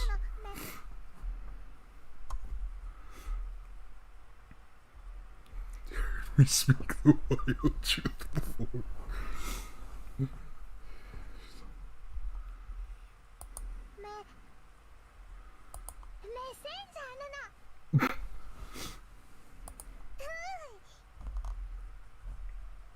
But I was about to say. Messenger? この島の魔女様は随分と洒落てるじゃねえかよ。I have said I want to self-destruct in the house. Wait.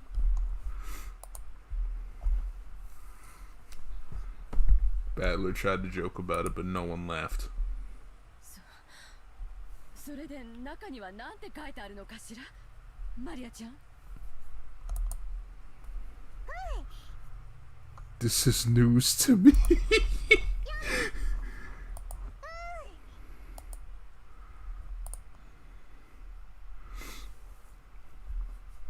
Maria casually opened the envelope. It was sealed only with wax, so she just had to remove the sealing wax to open it. That sealing fell onto the desk.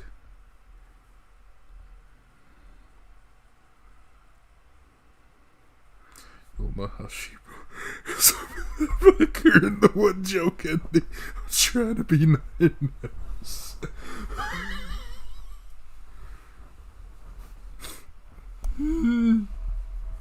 Okay. That wax sealing fell onto the desk. Hideyoshi hastily picked it up and stared fixedly at it. He then set it in the center of the table, where Natsuhi, Kyrie, and Nanjo stared at it. Imprinted in the sealing wax was the one-winged eagle, which was the Ushiramiya family crest and also Kenzo's personal crest.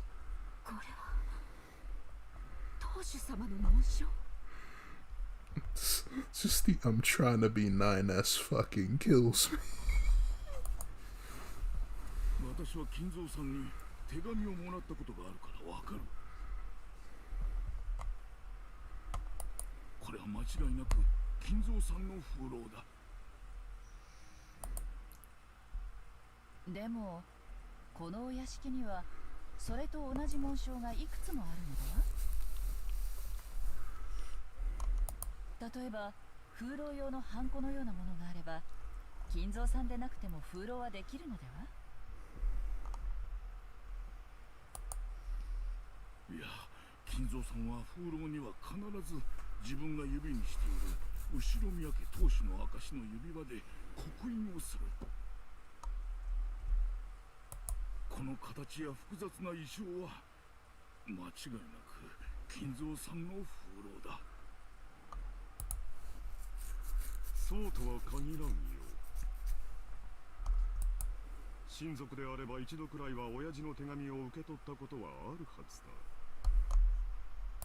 その風浪をもとに偽の紋章を作り、親父殿を語って刻印した可能性が否めない。兄貴に同感だ。風浪に刻印されている紋章がどれだけ親父のものに酷似していたとしても、間違いなく親父のものであるとは証明不能だぜ。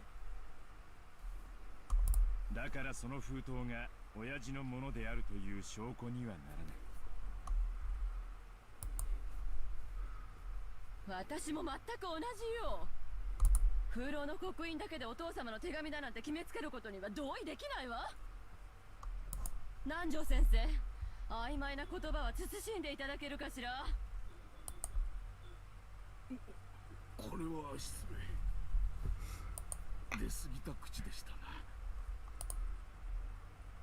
One after another, all of the siblings from Kraus on downwards rejected Nanjo's statement, saying that the envelope Maria had held wasn't necessarily from Kenzo. They were afraid.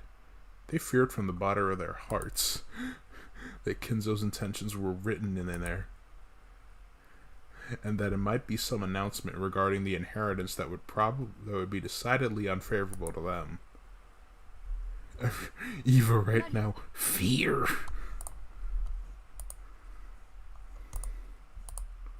その封筒は傘を貸してくれた人がくれたのね。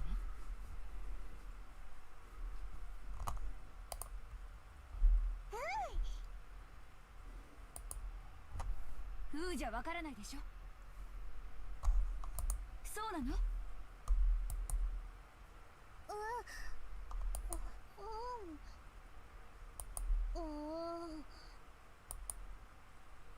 つまり魔女ベアトリーチェが傘と一緒にマリアちゃんにその封筒を。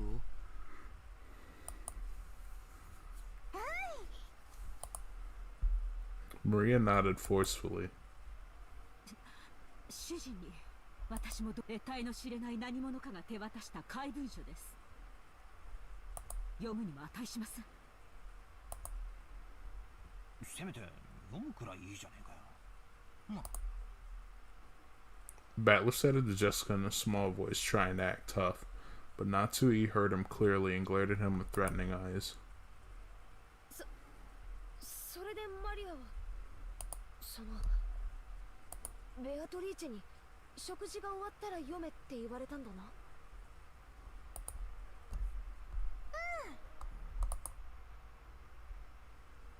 いいじゃないの皆さん。これはおじい様の封筒ではなくベアトリーチェの封筒。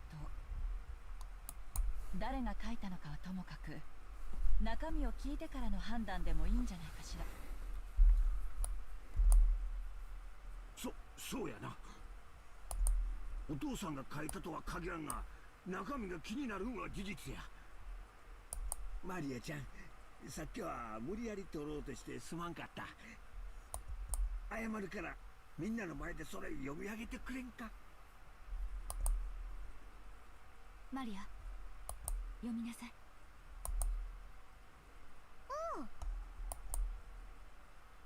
As all the relatives stared fiercely at Maria, she spread the letter open with a rustle. 本当に親父の手紙だと思うか。ありえんね。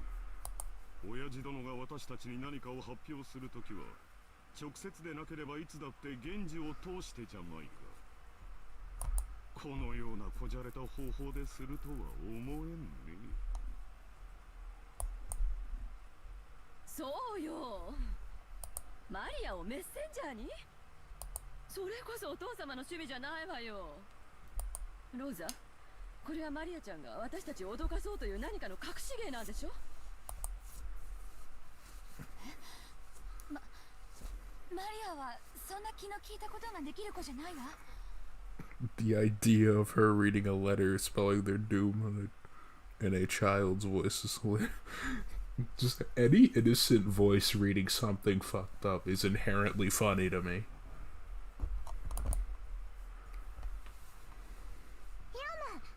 Bonus points if the character seems innocent and is actually evil as fuck, and they just naturally sound that way.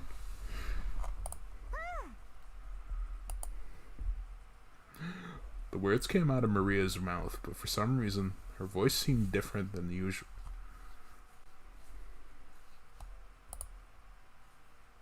Everyone went suddenly silent.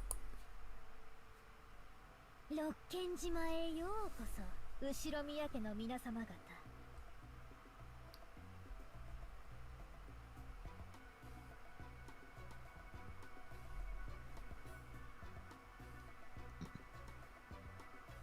私は金蔵様にお仕えしております当家顧問錬金術師のベアトリーチェと申します。Bongo.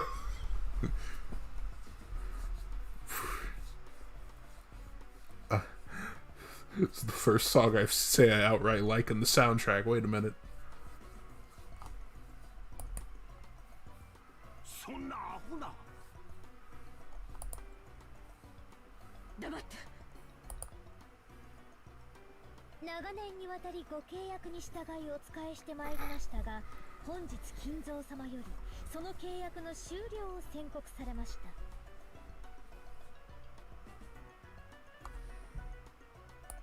よって本日をもちまして当家顧問錬金術師のお役目を終了させていただきますことをどうかご了承くださいませ。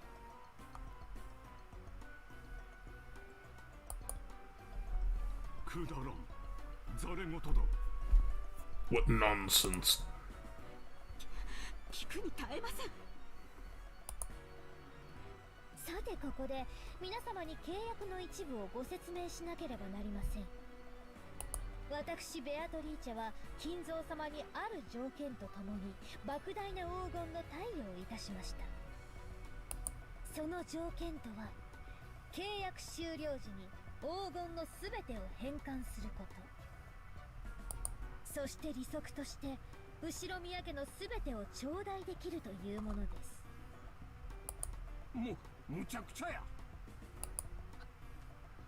初めっからむちゃくちゃだぜ。要するにあれだろ、よくある悪魔の契約みたいなやつなんだろ。 Child's listening went out the window. 契約がおしまいってことになるから利子を回収に来たってわけだ。いいんや、長年の退職金のつもりかな。She tried to grab some retirement on you for her old age or something. Again, Beatrice kicks in door. Talking shit. ちゃっかりした魔女だぜ。 Battler, just your average deal with the devil. She just... バトラ君、今は茶化さない方がいい。 Battler made a face as if to ask, if I can't make fun of this, what can I make fun of? Some of the adults' faces were pale while others looked dazed. これだけをお聞きならば皆様は金蔵様のことをなんと無慈悲なのかとお嘆きにもなられるでしょう。しかし金蔵様は皆様に富と名誉を残す機会を設けるためSee the 条 face. 項を追加されました。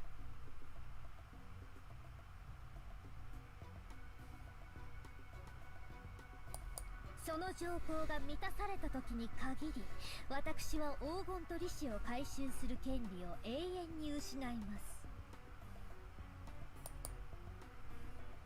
特別な条項？それは何よ。 I make that face all the time. 特別条項。契約終了時にベアトリーチェは黄金と利子を回収する権利を持つ。 Fight to the yes. ただし隠された契約の黄金を暴いた者が現れた時ベアトリーチェはこの権利をすべて永遠に放棄しなければならない。I know the character I'm about to reference, but it's been 3 years since I've touched like Fairy Fencer F. Just Zank, you'll fight your parents, fight your women, fight your children. Man really took over a whole village just to get them to fight to the death for no reason.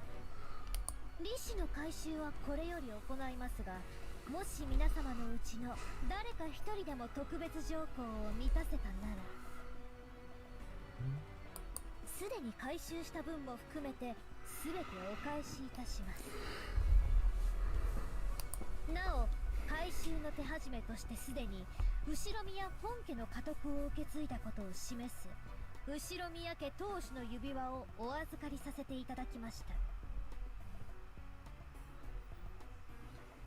封印のろうそくにてそれをどうかご確認くださいませ。これがそうだというのか。親父が指輪を手放すなどありえん。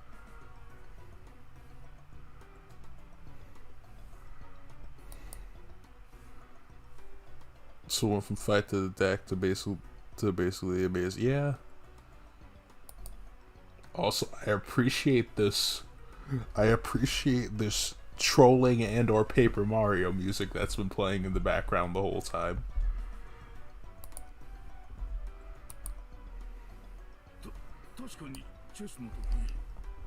We must kill.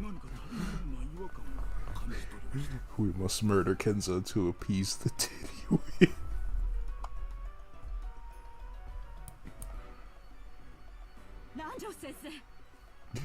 Kill Kenzo first, then we do the race. Understandable. Have a nice day.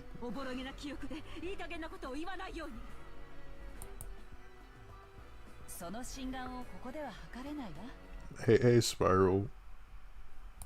本当に指輪をおじい様は誰かに手渡したのか、この手紙が本当の話かどうかはおじい様に直接確認すればいいだけの話じゃない。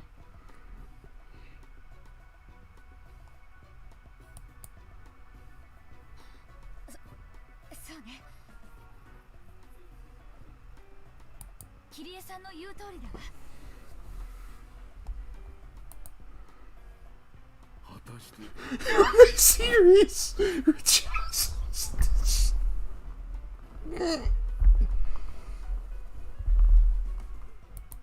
蔵さんがそれを答えてくれますかな。 Otter, I hate the fact that you're not even wrong. I really do. あの人のお考えは時に人の世の常識では測りかねますからな。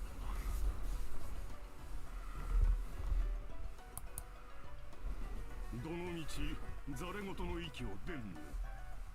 第一、黄金幻想自体が親父殿のまやかしだ。ありもしない黄金の話を始めるのはお前たちだけで十分だ。でも魔女様はおっしゃってるわよ。黄金を見つけた者に家督と全ての財産を引き渡すってね。つまりベアトリーチェ様はお父様の顧問弁護士もしくは金庫番でもあられるってことじゃないのかしら。このような怪しげな文章を子供に託すような怪人物を信用することなどできません。兄貴、腹を割ってもらうぜ。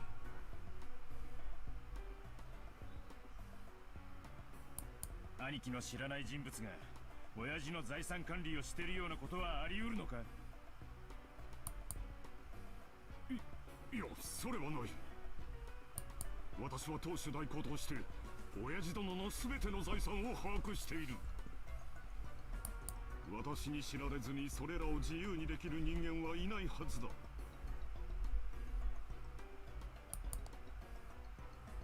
じゃあつまりクラウス兄さんの把握していない財産ってことじゃないの。That's exactly the kind of person you should trust because they're that fucking crazy.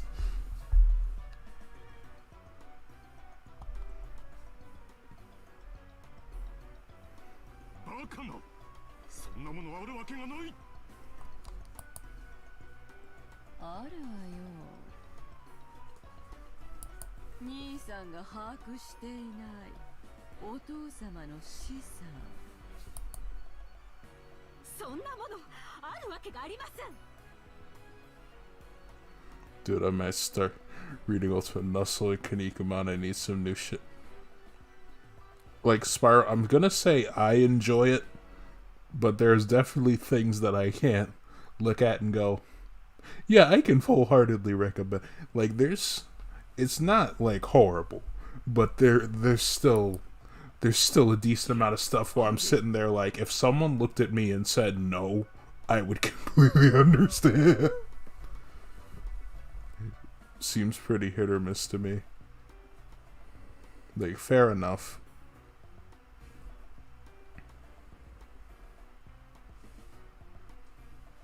It's like, I wouldn't be shocked if someone was like, you like Thing, nigga, the fuck is wrong with you? Me sitting here, understandable.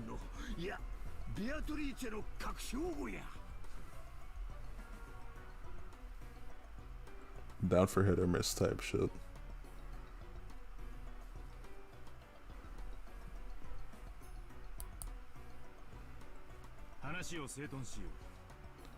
I'd actually, Sprout, that reminds me, at least for Ultimate Muscle's case, you can't find most of that shit online, and you're 99.9% not even going to be able to afford the physical volumes because Viz never reprinted them. So, like, can I... Random off-topic bit, I'm sorry, but I gotta go find it because it's gonna irk me if I don't. Because Spyro, one night, me and Sonic were talking about it. We're talking about, like, outrageous Amazon prices, right? And so I figured, never see anyone bring up the English translated manga for Ultimate Muscle. Wonder how much it goes for on Amazon. And if I can find the specific one, it's fucking stupid. Like, yeah, Volume 13!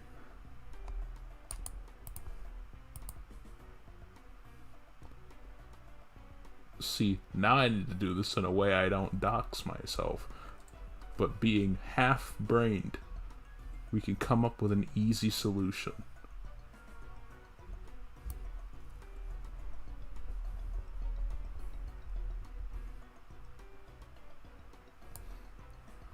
Or Gregory Harsh.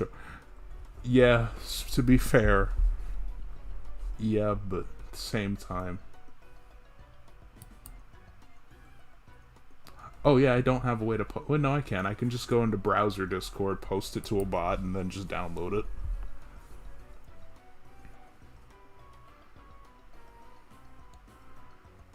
Oh, it's Golden Fantasia, good game. Takes a little time to adjust to tag better. I like Golden Fantasia well enough myself. I just don't touch it often because, admittedly, it's not a bad game. It's just something I need to get used to. Just rather play other games instead. It's one of those, this is cool, but I'd rather stick to what I usually play, or I'd rather play other weird shit. So let me...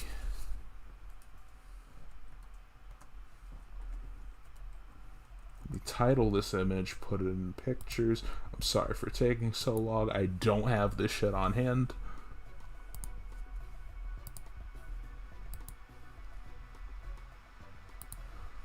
Alright, so let's say, theoretically, you were someone like me, and you know, considering you had money now than before you fucking didn't, you wanted to buy Thing you like. You wanted to buy book version of Thing you like, because it's practically the uncensored original vision of the author, for better and for worse. So, imagine... It's not showing currently. Where is it? Where is it?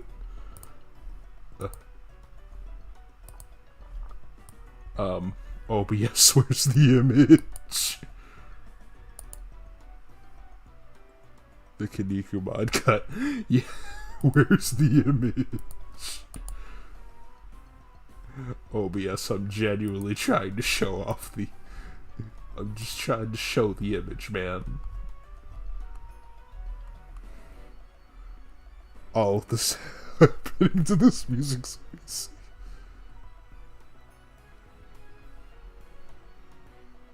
Release the Kinnikuman cut. Restore the original. Honestly, Spyro, I wouldn't be entirely for that. Alright, so you can see it cropped.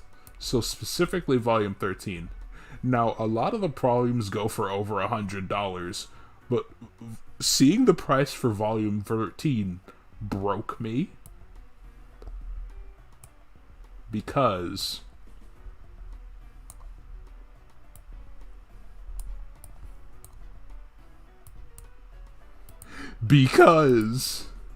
it's nearly $1,000. And I had a mental breakdown seeing this number. I had a mental breakdown. And the worst part, Viz has listings for other stores that may have the manga, right? But none of those stores carry it anymore because they didn't reprint it ever. So you gotta hold that loss or hit up eBay and, bid for them. Which thankfully they go for significantly less on eBay, but even then, I'm not trusting my faith in bidding. Someone is going to be more dedicated than me, I can tell you that. For what conceivable reason? Because they never reprinted it. Viz legitimately never put it anywhere, and it's rare. Like, I'm assuming it would be on the... Actually, would the old translation of Stardust Crusaders be that expensive? You versus Kinnikuman stand 313. That feels like a real situation. You ain't with it, yeah. Because, again, someone is always going to be more dedicated than me to shit.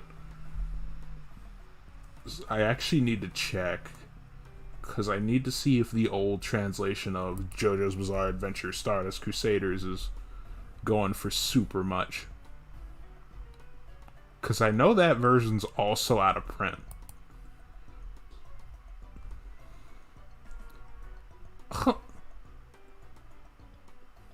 Oh. So, you want to know the funny thing? Every copy I'm seeing of the original translation of Part 3 is $10. Paperback. Like, no joke.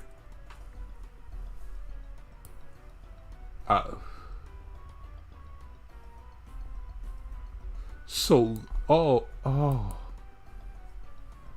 I hate Viz. I hate Viz. I hate Viz. I hate him. I hate him. I'll post the picture in a second. But, like, no joke. Just... So, Ultimate Muscle? We'll never bring that back. Nah, we're never gonna bring that back, and then it's gonna blow up on the market. And then it's just gonna be to a point where no one can even buy and scanlate the shit anymore because it costs too much fucking money. And then just all of a sudden, JoJo walks in and then just goes, bro, I'm only... Just, bro, I'm not that expensive. I'm only $10 fucking dollars.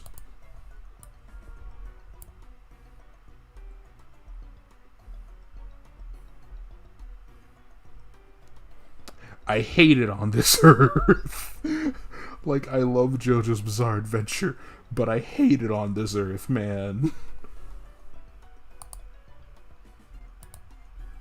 They really looked at me and said, Ultimate Muscle will cost too much, therefore you cannot buy it. JoJo, now that'll stay cheap. But you don't even have need for the old translation, no. These prices gonna have to be pursuing the One Piece.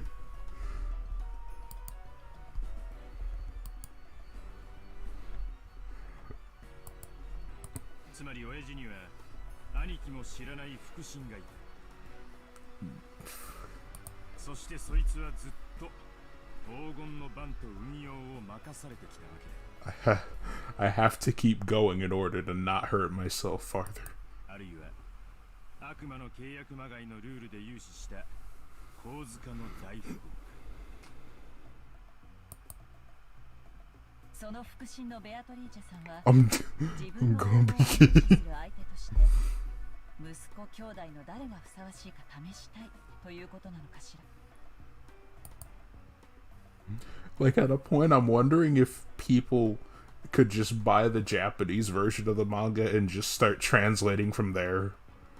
Cause like volumes 1 through 6 are already like uploaded and scanned somewhere already.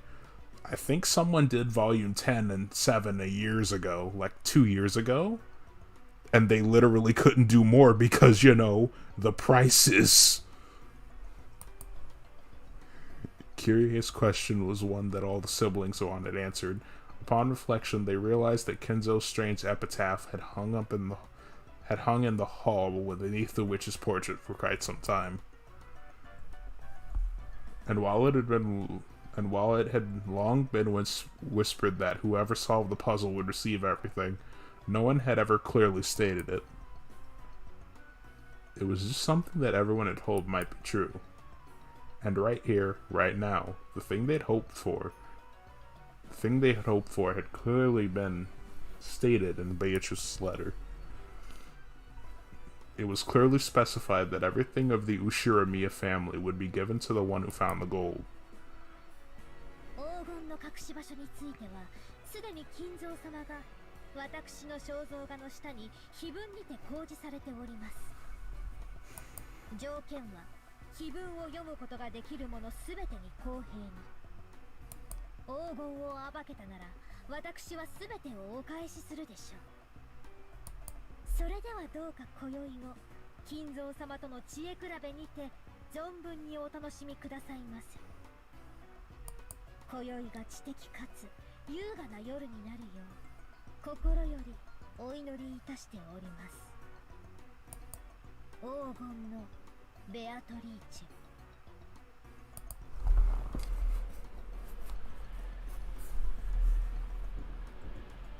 ェ。お父さん、聞こえているはずです。返事をしてください。 The door to Kenzo's study was being violently, harshly beaten against over and over, like a percussion instrument. The yells coming from the other side belonged to Kraus, Rudolph, and sometimes Ava.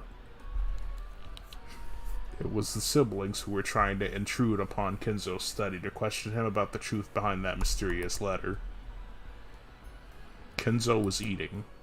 An elegant tablecloth was set over the desk, and the fabulous dinner that had adorned the table down in the dining hall was reproduced here. I remember when I wanted the Tekken manga and the Broma arts. Yeah. Spiral, something even funnier is that even though I owned them before the price spiked up, like, I looked up the Ultimate Muscle GameCube and PS2 games just to be curious, and, like, Legends vs. New Generations and Galactic Wrestling will run people over $130 now on Amazon when I got them both for like 33 years ago. Like $30 each 3 years ago, somehow multiplied to like over 100 each now. And I sat there like, wow, that is a scam. Y'all are just scamming people. Kenzo continued his meal in silence. Shannon, taking away an empty plate, looked uncomfortably between the door, looked uncomfortably between the door being pounded on and Kenzo's face. Yeah, rare PS2 game, that sounds about right. Everyone's calling for you. 捨ておけ。神と我が晩餐は沈黙を尊ぶ。らせます。 We about to get more. Yep. Can I get a yo? What? What's fucked up is that Beautiful Joe still doesn't go for that much. So we haven't, at least as far as I remember, we haven't gotten to scam prices yet. It's still feasible. It's still feasible to own a physical copy of that game at some point. Kinzo enjoyed his food, apparently indifferent. Genji quietly lowered his head and took a single step back. As he did, Kanon, who stood in reserve like a shadow behind, and to the side of Genji, opened his mouth. マリア様がベアトリーチェ様より手紙を受け取られたとのことで、その真偽を確かめたいのでしょう。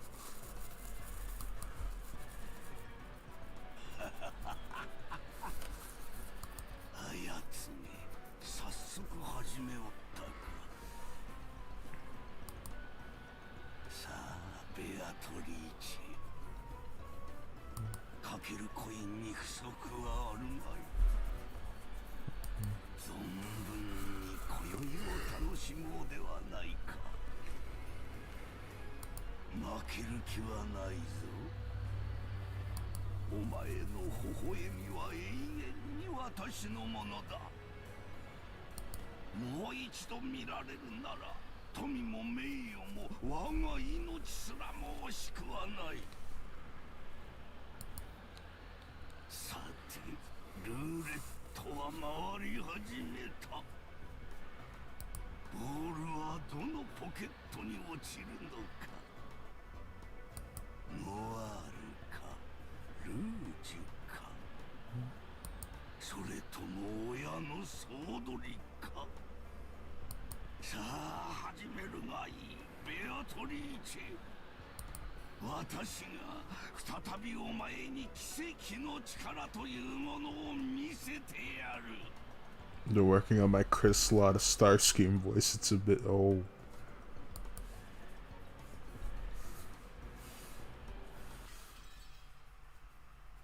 Oh shit, it's the glass.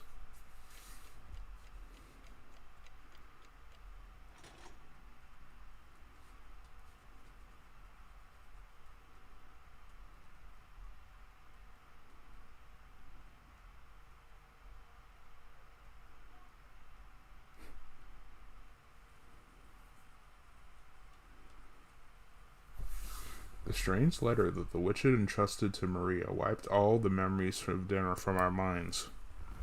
Maria was repeatedly barraged by questions by Aunt Rosa and the other participants, and became increasingly ill-tempered when they refused to believe her. If we kids tried to butt in, they'd probably ignore us. Our parents were all stirred up, firing back and forth about the gold and the distribution of the assets, and completely forgetting that we were even here. I'd already guessed they'd been talking like this in the shadows. Hadn't thought they'd be so blunt. It gave all of us kids a considerable shock. From what we could overhear, all the parents wanted more money as soon as possible. Back and forth about grandfather's inheritance, back and forth about the distribution of the gold if it was found, about advance payments and cash. It was so despicable I could hardly bear to watch, even though one of them was my father. It looked like Jessica felt the same way. We left our seats without being asked to, and went out to hang out somewhere well away from our parents. なるほどな。じいさまが飯の席にも顔を出したくない理由がよーくわかったよ。うちの親たちにはすっかり幻滅だぜ。金だの遺産だの。よくもまああそこまで大っぴらに。Shit, Fubar. 俺の場合はクソ親父に幻滅しきってるからよ。I'm not entirely sure.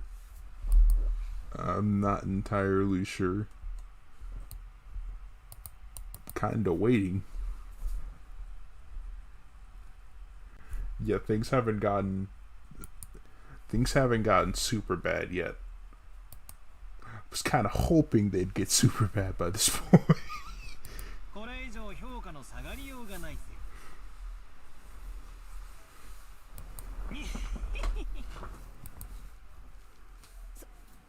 そんなの私だって同じだぜ。しかし今夜のには呆れたぜ。心底呆れたぜ。 Jessica looked down at the floor, irritated. She was always thinking about how bad her parents were, but maybe she hadn't really felt that way deep inside. The depths of Jessica's shock made that clear. 未成年の君たちはご両親に養育してもらってるからわからないだろうけど、お金を得るというのは単純な綺麗事じゃないよ。未成年である今にそれを理解しろとは言わない。でもご両親なりに何かの努力をしていることだけは認めてあげてほしいな。やれやれ。ジョージの兄貴は人間ができてるぜ。ジョージ兄さんは社会人になってバリバリ働いてるけどよ。金とか財産とかそういう話になったら、うちの親父たちみたいに強欲むき出しのハゲタカになれるってのかよ。自分だけの話だったらそんなことはしたくないよ。でも家族や社員、部下やその家族の生活を背負ったら戦わなければならない時もあるかもしれない。私はそんな戦い嫌だぜ。小さまの遺産がどうのこうのなんて話、ヘドが出るぜ。 Jessica pretended to spit violently. That harsh reaction made the depths of her pain very clear. もうこの話はやめようぜ。じいさまの隠し黄金がどうのこうの、財産だ遺産だって話は親たちの問題で俺たちの問題じゃないさ。僕も同感だよ。せめて気を利かせて親たちの話し合いを邪魔しないのが子供の務めだと思うね。 So do you prefer Battler or Keiichi? I'm gonna be real. So far Keiichi solely because, you know, I've known that character longer. I've known the character longer. Battler so far seems fine minus the whole groping thing. And you know how free he is with it, which makes it worse.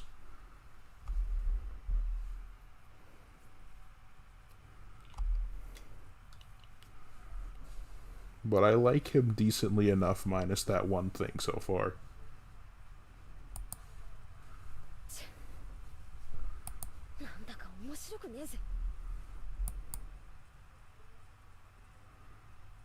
Everyone knows the phrase, adults are fit.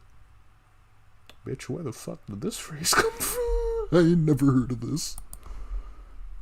But we had now seen that for ourselves, and that really did give us a considerable shock. George Aniki was now pretty much an adult, and I'd already been disillusioned with my dad, so the shock wasn't that big for us. But Jessica seemed to be taking it hard. Apparently, she'd receive a bigger blow than I thought. She always talks badly about her parents, but it looks like she hadn't changed at all on the inside. Even now, she's still a pure-hearted, delicate person who can't doubt others. I'm sure she respected her parents as much as anyone else does. And then her parents started raging about going, money, money, inheritance, inheritance, my money. Right in front of all the other parents and the children. It's no surprise she received such a shock from hearing that. For Keiichi, because I feel like a lot of his character relies on him picking things up faster and getting with the program. Supernatural aspects of the series actually existing.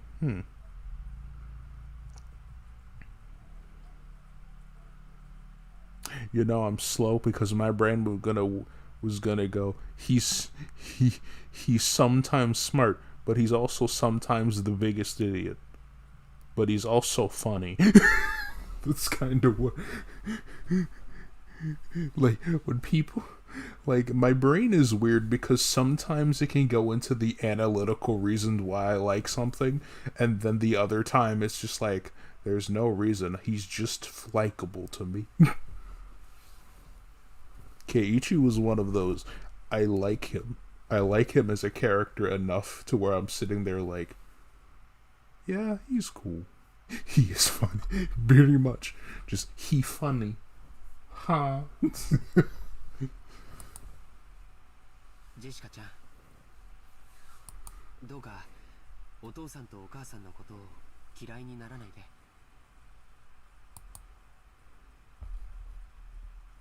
理解しろとまでは言わないから、せめてどうか嫌いにならないであげて。分かってるよ。少し放っておいてくれよ。6 years ago, I would have kept taunting Jessica even after she got all dejected. But I guess I really have grown over the last 6 years. I realized it'd be better to leave Jessica alone right now. Jessica suddenly looked away sulkily and left the parlor. She probably wanted to be alone for a while. I could do nothing but wordlessly watch her back as she left. そういえば、マリアちゃんはどこに行ったんだろう。多分まだ肖像画の前でいじけてるんだろうぜ。Maria truly looked up to witches, and she'd expected that coming in direct contact with Beatrice and receiving the letter as proof would surprise everyone and make them happy.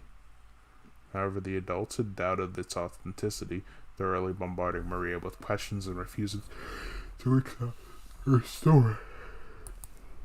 Jesus. Even for me, it wasn't hard to imagine how much that must have hurt Maria. We couldn't speak to Maria or Jessica. In the end, George Aniki and I just abandoned ourselves to the sound of the falling rain in the dark night. 台風はどんな感じなんだろうね。ニュースをやってないかな。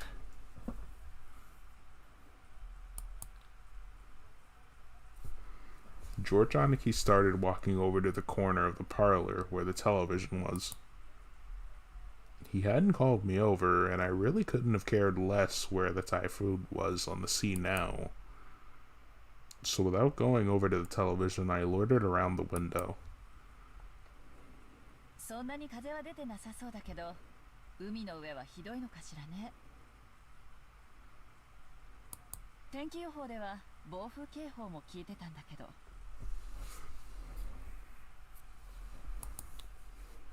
キリエさんか。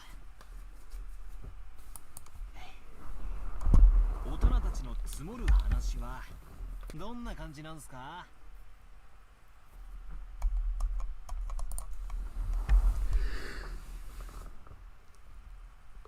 She seemed to catch the sarcasm. Kyrie-san shrugged. この胃の痛くなる話は徹夜で続くのかしら。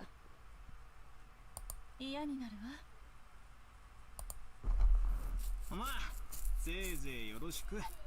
じい様の財産分配についてハゲタカごっこをお楽しみくださいってんだ。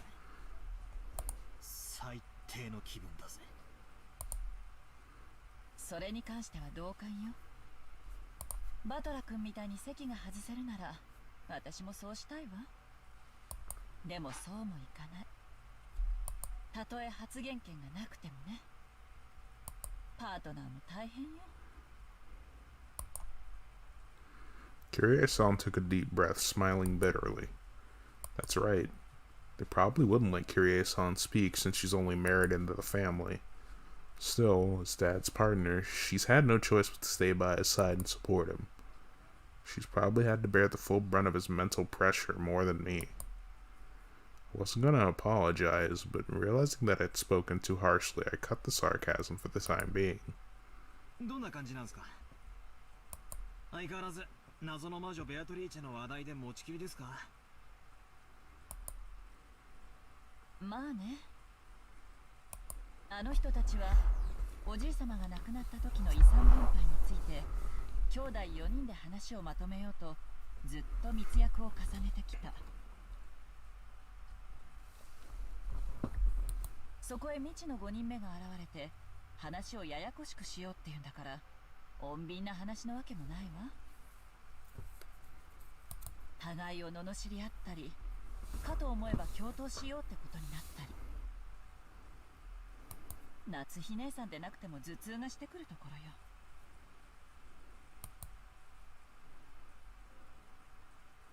On the one hand, they all want a larger portion than the other siblings, so they're all rivals. But on the other hand, they don't want 1 yen to be snatched up by anyone other than the siblings, so they're also all allies. I hadn't been told the details, but the siblings were apparently discussing how to protect their shares under various situations. Setting up ceasefire agreements and rules to prevent anyone from getting an unfair advantage, even preparing to resort to legal action if absolutely necessary. That they would go this far to preserve their shares were so beyond disgusting that you just had to acknowledge their resilience. ってことは、ベアトリーチェはじい様からの資格ってとこですかね。自分抜きで遺産の分配なんて話を勝手に進めてた息子たちに一泡吹かせたかったんだろうぜ。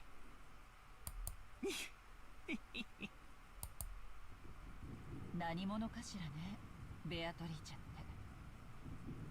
自称してることが全て本当なら、今日まで誰にも知られずにいた謎の人物で、しかもおじい様の隠し黄金の存在を知っていて、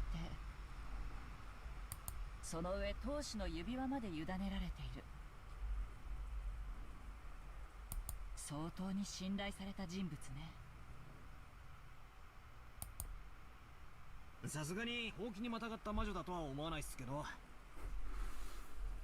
でも魔女と呼ぶに値する怪人物であることは間違いないっすね。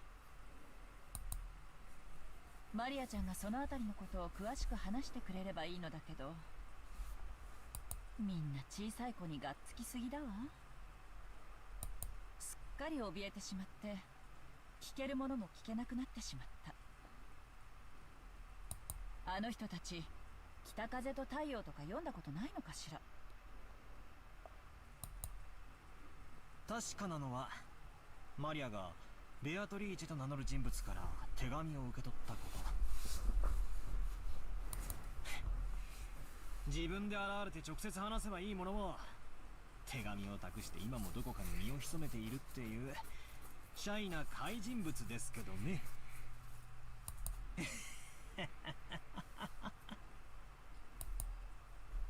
ねえバトラ君、ベアトリーチェなんて人物が本当にいると思う？さあ、あくまでも偽名じゃないっすかね。じい様の代理人としてその妄想の中の魔女の名を名乗ることを許されたとか。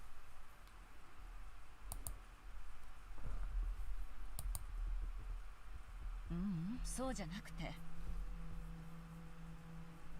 今この六軒島には全部で18人いるの。19人目が存在すると思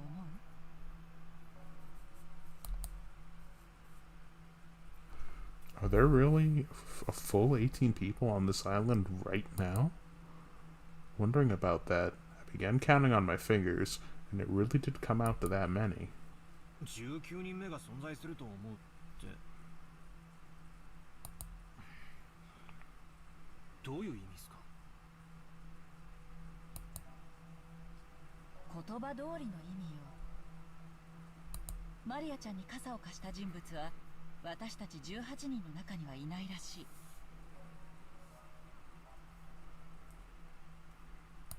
なら19人目がいて、その人がマリアちゃんに傘を貸したと思うのが妥当じゃない？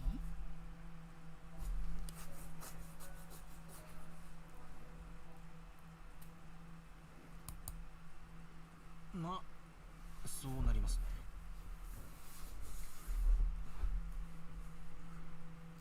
ね。at some point, I do feel like I do need to try and at least attempt to do stuff on Twitch.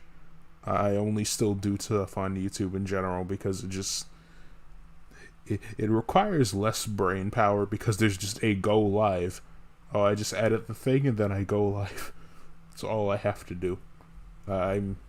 Twitch intimidates the shit out of me, I'm not gonna lie. That on YouTube, the VOD is just there. Like, I don't have to worry about it ever getting deleted unless the channel goes down. So, same. Oh, okay, never mind then. 少なくとも雨が降り出した瞬間には島にいた。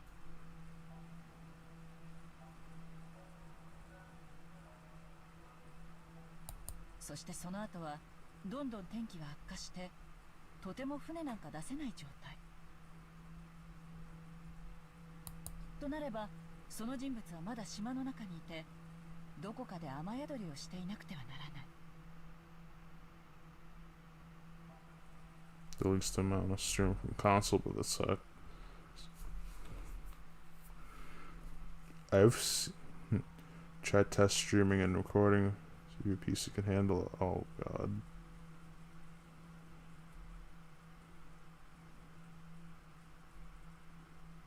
That way you can upload the bot.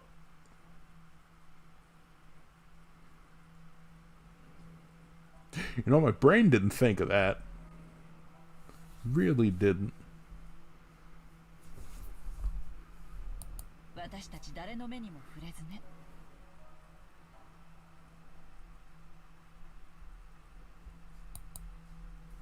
確かに俺たちは屋敷やゲストハウスの中を勝手にうろつき回ってましたが、誰も19人目なんかには会ってないわけですよね。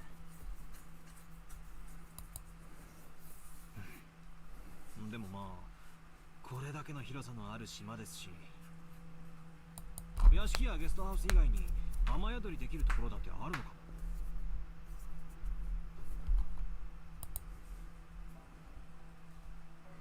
At about this time, I began to realize what direction Kyrie-san's suspicions were taking us in. Kyrie-san was denying that a 19th person existed. Beatrice was one of us 18. In other words, she thought someone we knew well was tricking us. ベアトリーチェが自称する通りなら、その人物は間違いなく最高の賓客よ。おじい様が信頼する最高の腹心。そんな人物をおじい様が歓待しないわけがない。お屋敷に迎え入れないわけはないのよ。Cthulhu is trending. でも私たちは誰も見ていない。待ってくださいよ。それはちょいと請求な推理じゃないですか。確かに誰の目にも触れてはいないけれど、だからって19人目を否定することにはならないんじゃないですか。何かの理由があってこっそり上陸してずっと隠れているのかも。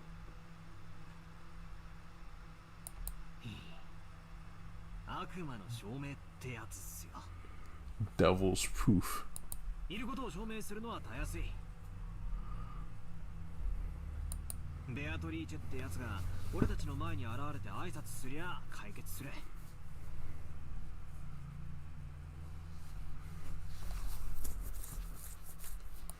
でも19人目がいないことを証明するのは不可能っすよ。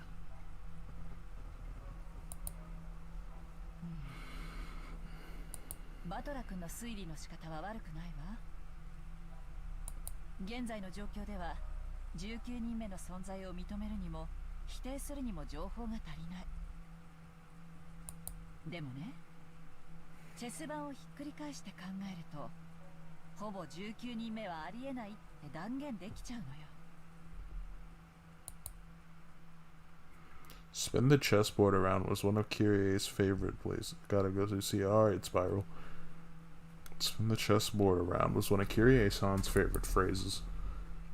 I've been influenced by those words and used them myself from time to time. When you get stuck trying to find a move in chess or shogi, then by spinning the board around and looking at everything from your opponent's standpoint, you can often see a strategy that'll give you the upper hand. It means turning things around and putting yourself in your opponent's shoes. いい？仮に19人目の人物としてベアトリーチェが実在したとして、その人物は誰にも知られることなくこっそりとこの島に上陸し、ずっと隠れていた。何かの理由があってね。ならどうしてわざわざ姿を現してマリアちゃんに手紙を渡したの？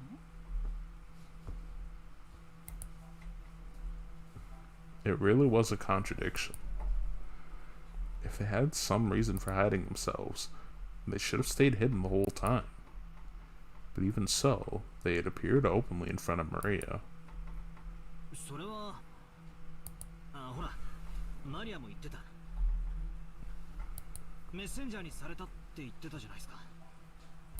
マリアが一番年下で素直そうだったからじゃ。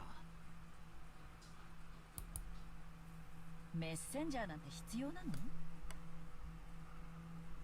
手紙を親族会議の席上に送りたかったら郵送すればいいだけの話よ。4人の兄弟全員に郵送すれば黙殺することもできない。手紙を持参してこっそり手渡す理由がないのよ。確かに。なんだかおかしな話っすね。そもそもベアトリーチェが存在していて、その存在をアピールしたいならみんなの前に堂々と姿を現せばいいだけの話なのに現れず、マリアちゃんという小さな子を通しておぼろげな輪郭だけでその存在を主張しようとする曖昧さ、矛盾。もっと考えて。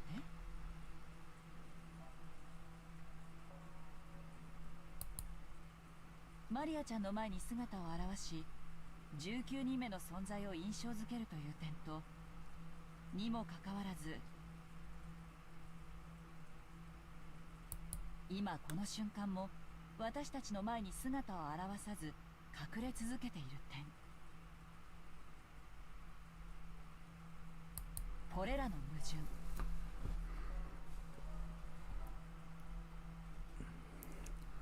A pipeline eruption near the sea, same old human architecture being faulty. Oh. これを念頭に置いた上でチェス盤をひっくり返すの。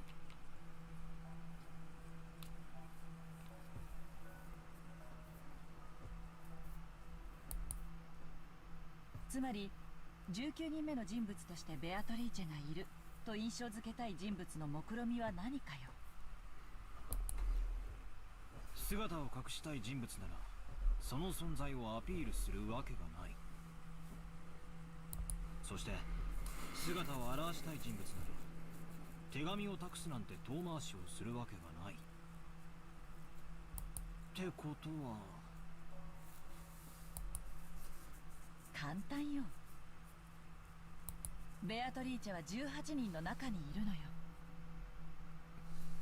だからこそ18人以外の人物が存在するような幻想を作り出しているのよ。これ見よがしな19人目のアピール。それで得をするのは姿を潜めた19人目じゃない。すでにいる18人の方なのよ。もちろんこの推理は穴だらけ。いくつかの前提がひっくり返るだけですぐに崩れる脆いものだけど、私はほぼ間違いないと見てるわ。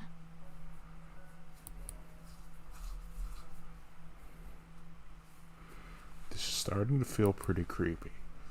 Someone lent Maria the umbrella and handed her the letter. Supposedly, none of the 18 did this. And yet Beatrice was hidden among those 18. What was this person planning, hiding their true form and pretending to be Beatrice? マリアちゃんの自作自演も疑ったんだけど、文章の内容が非常に手が込んでて、マリアちゃんが自前で用意したとは考えがたい。でもマリアちゃんが何者かと共謀している可能性も否定できないわ。おいおい、マリアは9歳のお子様だぜ。誰と何を共謀するってんだよ。しかも愚直で真面目で素直なあの性分だぜ。ええ、私もマリアちゃんの性分はよく理解しているわ。でもだからこそあり得ると思うの。魔女に憧れ、その存在を盲信している夢見がちな少女。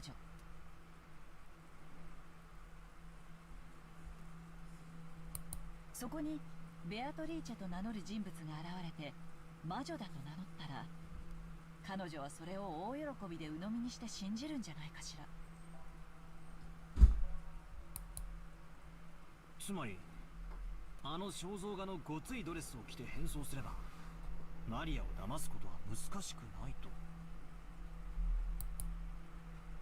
その論法になっちゃうと、私たち女性陣はみんな疑われちゃうことになるんだけどね。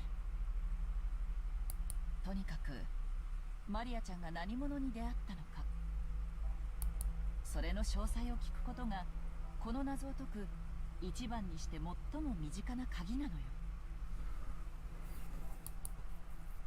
しかしその鍵は少女の心の奥に堅くなに閉ざされてしまったわ。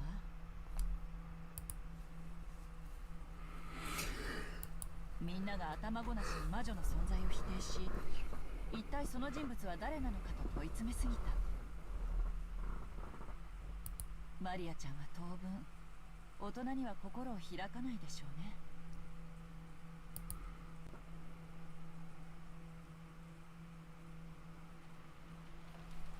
In the dim hall in front of the portrait of Beatrice, Maria was sobbing.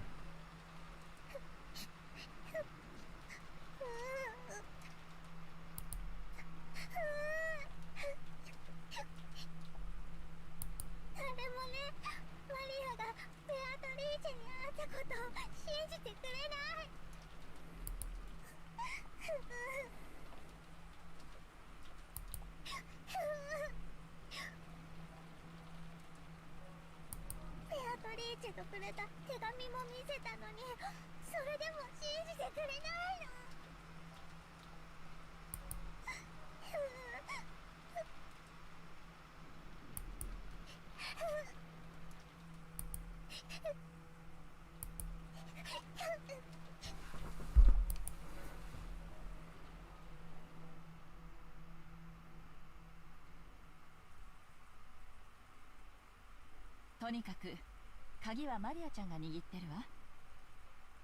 ベアトリーチェが18人の中にいるのか19人目なのか、それを知る鍵をね。マリアは頑固だぜ。あいつへそを曲げるとなかなか機嫌を直さないからな。大人の私より子供のバトラ君の方が機嫌を直せる確率は高そうよ。彼女の機嫌が直ったら聞いてみて。遺産分配がどうのこうのって話には関心ないけど、こんな王道洋館ミステリーみたいなシチュエーションにはワクワクしちゃわない？マリアちゃんに手紙を渡した人物は一体誰なのか。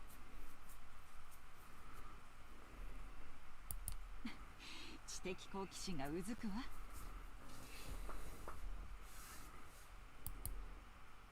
うんざりするような金の話に付き合わされてもワクワクとは実にタフなことだぜ。大人はすげえや。I shrugged exasperatedly. But I did notice something. Kyrie noticed how dejected I was after hearing our parents' turbulent discussion. and it was probably trying to clear the air.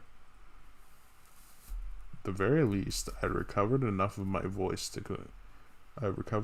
voice my complaints. She wasn't my real mother, so I never felt like calling her mom. But it did make me think she's a real adult. Oh, ガキども、ここにいたのか。キリエも長え化粧直しじゃねえか。俺も次からは化粧をしてくることにするぜ。ごめんなさい。女の化粧は長いのよ。どう？兄弟水入らずの話し合いは。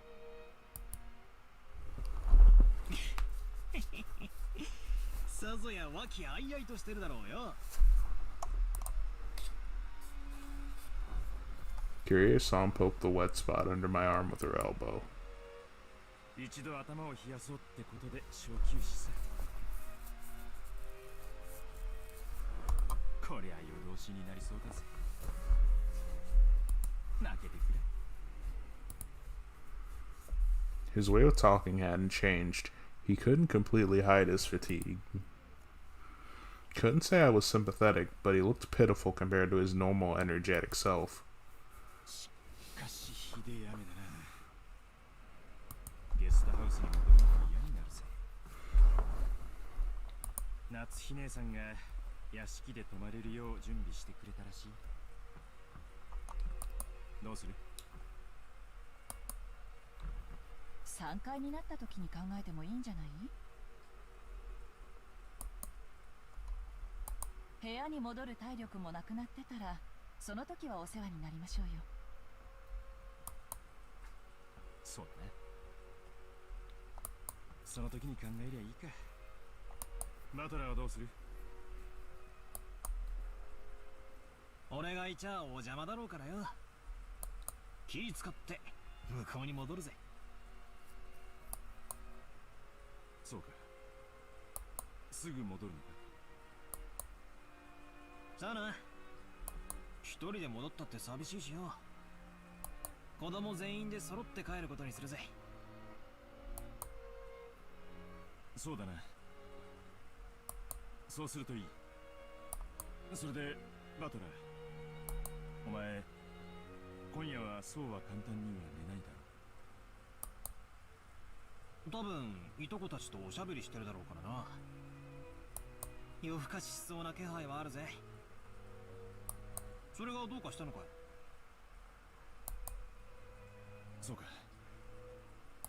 もし大人たちの会議が終わってお前がまだ起きてたら、ちょいと家族でしたい話があるんだ。なんだよ。柄にもねえな。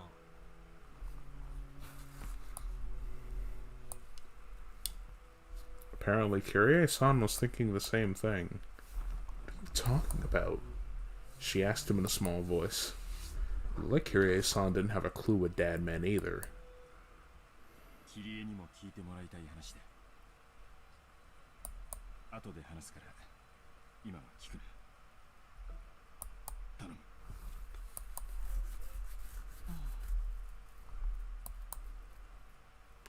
I don't know anyone who neglects the concept of family as much as this old bastard. Now he's saying we're gonna have a talk as a family.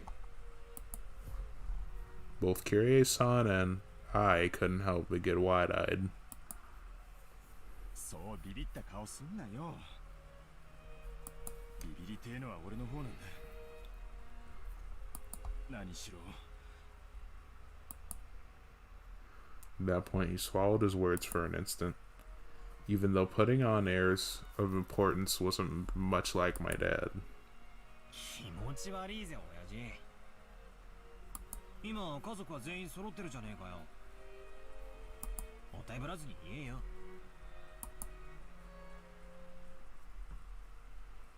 俺は多分、今夜、殺されるだろう。Oh. There was a huge crash of thunder. Must have been really close. Dad's expression, brightly illuminated by the lightning, was burned into my eyes. Dad's face, which always looked so sure of itself, which always wore a taunting expression, was strangely frail in a way I couldn't really explain. Hey, Bright. It was so worn out that he looked like a completely different person. Huh? 何言ってんだよ、ガラでもね。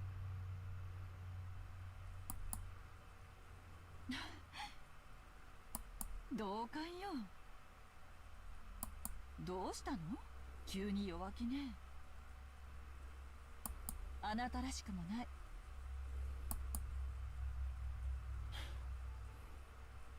俺も化粧直しに行ってくる。ついてくんなよ。Dad turned away, weakly. After that, only Kyrie and I were left. Well, still wide-eyed. なんだってんだ。今夜殺される？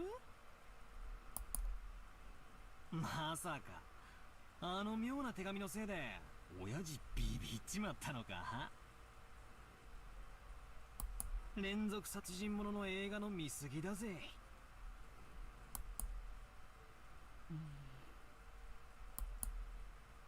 Kyrie-san didn't answer my light-hearted words and continued to stare at my dad's disappearing back. バトラ君はルドルフさんに今話せと言ったら話さず立ち去った。みんなに話すことがあると言い出しながら答えなかった。どうして？チェス盤をひっくり返す。すると話すと言っておきながら話せない矛盾。なんすかね。親父側から見ると何か見えてきますか？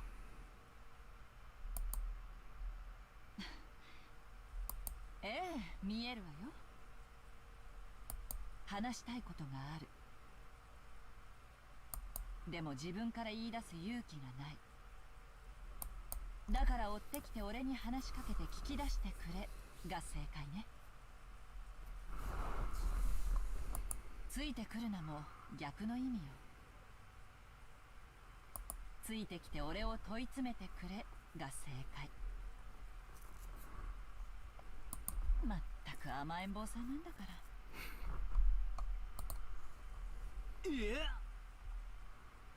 そういう推理でいいんすか？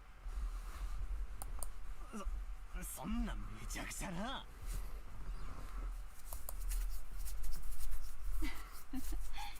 名探偵や名刑事が男女の気持ちや心を推理できる？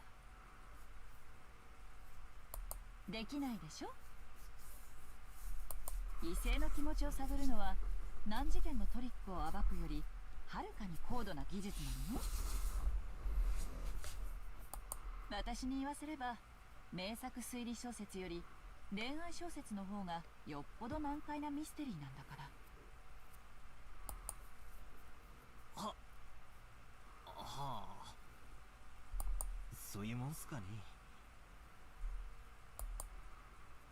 私はあの甘えん坊さんと一緒にいるわ。普段は虚勢を張ってるけど今夜はかなりの激論で疲れ切ってる。誰かに寄りかかりたい気持ちなんでしょうね。それに応えるのがパートナーの役目よ。はあ、そりゃあお熱いことで。じゃあうちのクソ親父の世話をよろしく頼みますよ。ええ、任せておいて。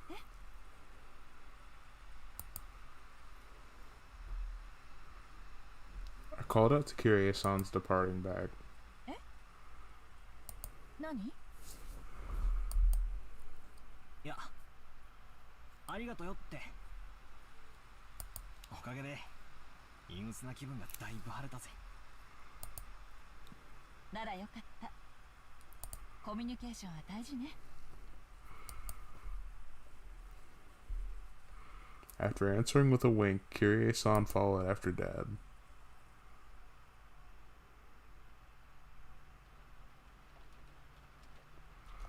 Oh, alright. I think that's enough for one stream. I, I think I've learned my limit for this game is about like 2 hours, because I've high-key kind of noticed that I start falling apart after 2 hours of this. Like, I'm still enjoying it. It's just that it's been nearly 3 hours, and I think this is a decent place to call it. I at least want to get surpass your limit, become quantum nigga. Bright, if I could, I would have probably already finished the first chapter by now. But that's it for this stream tonight. Thank everybody for coming out. See you guys later.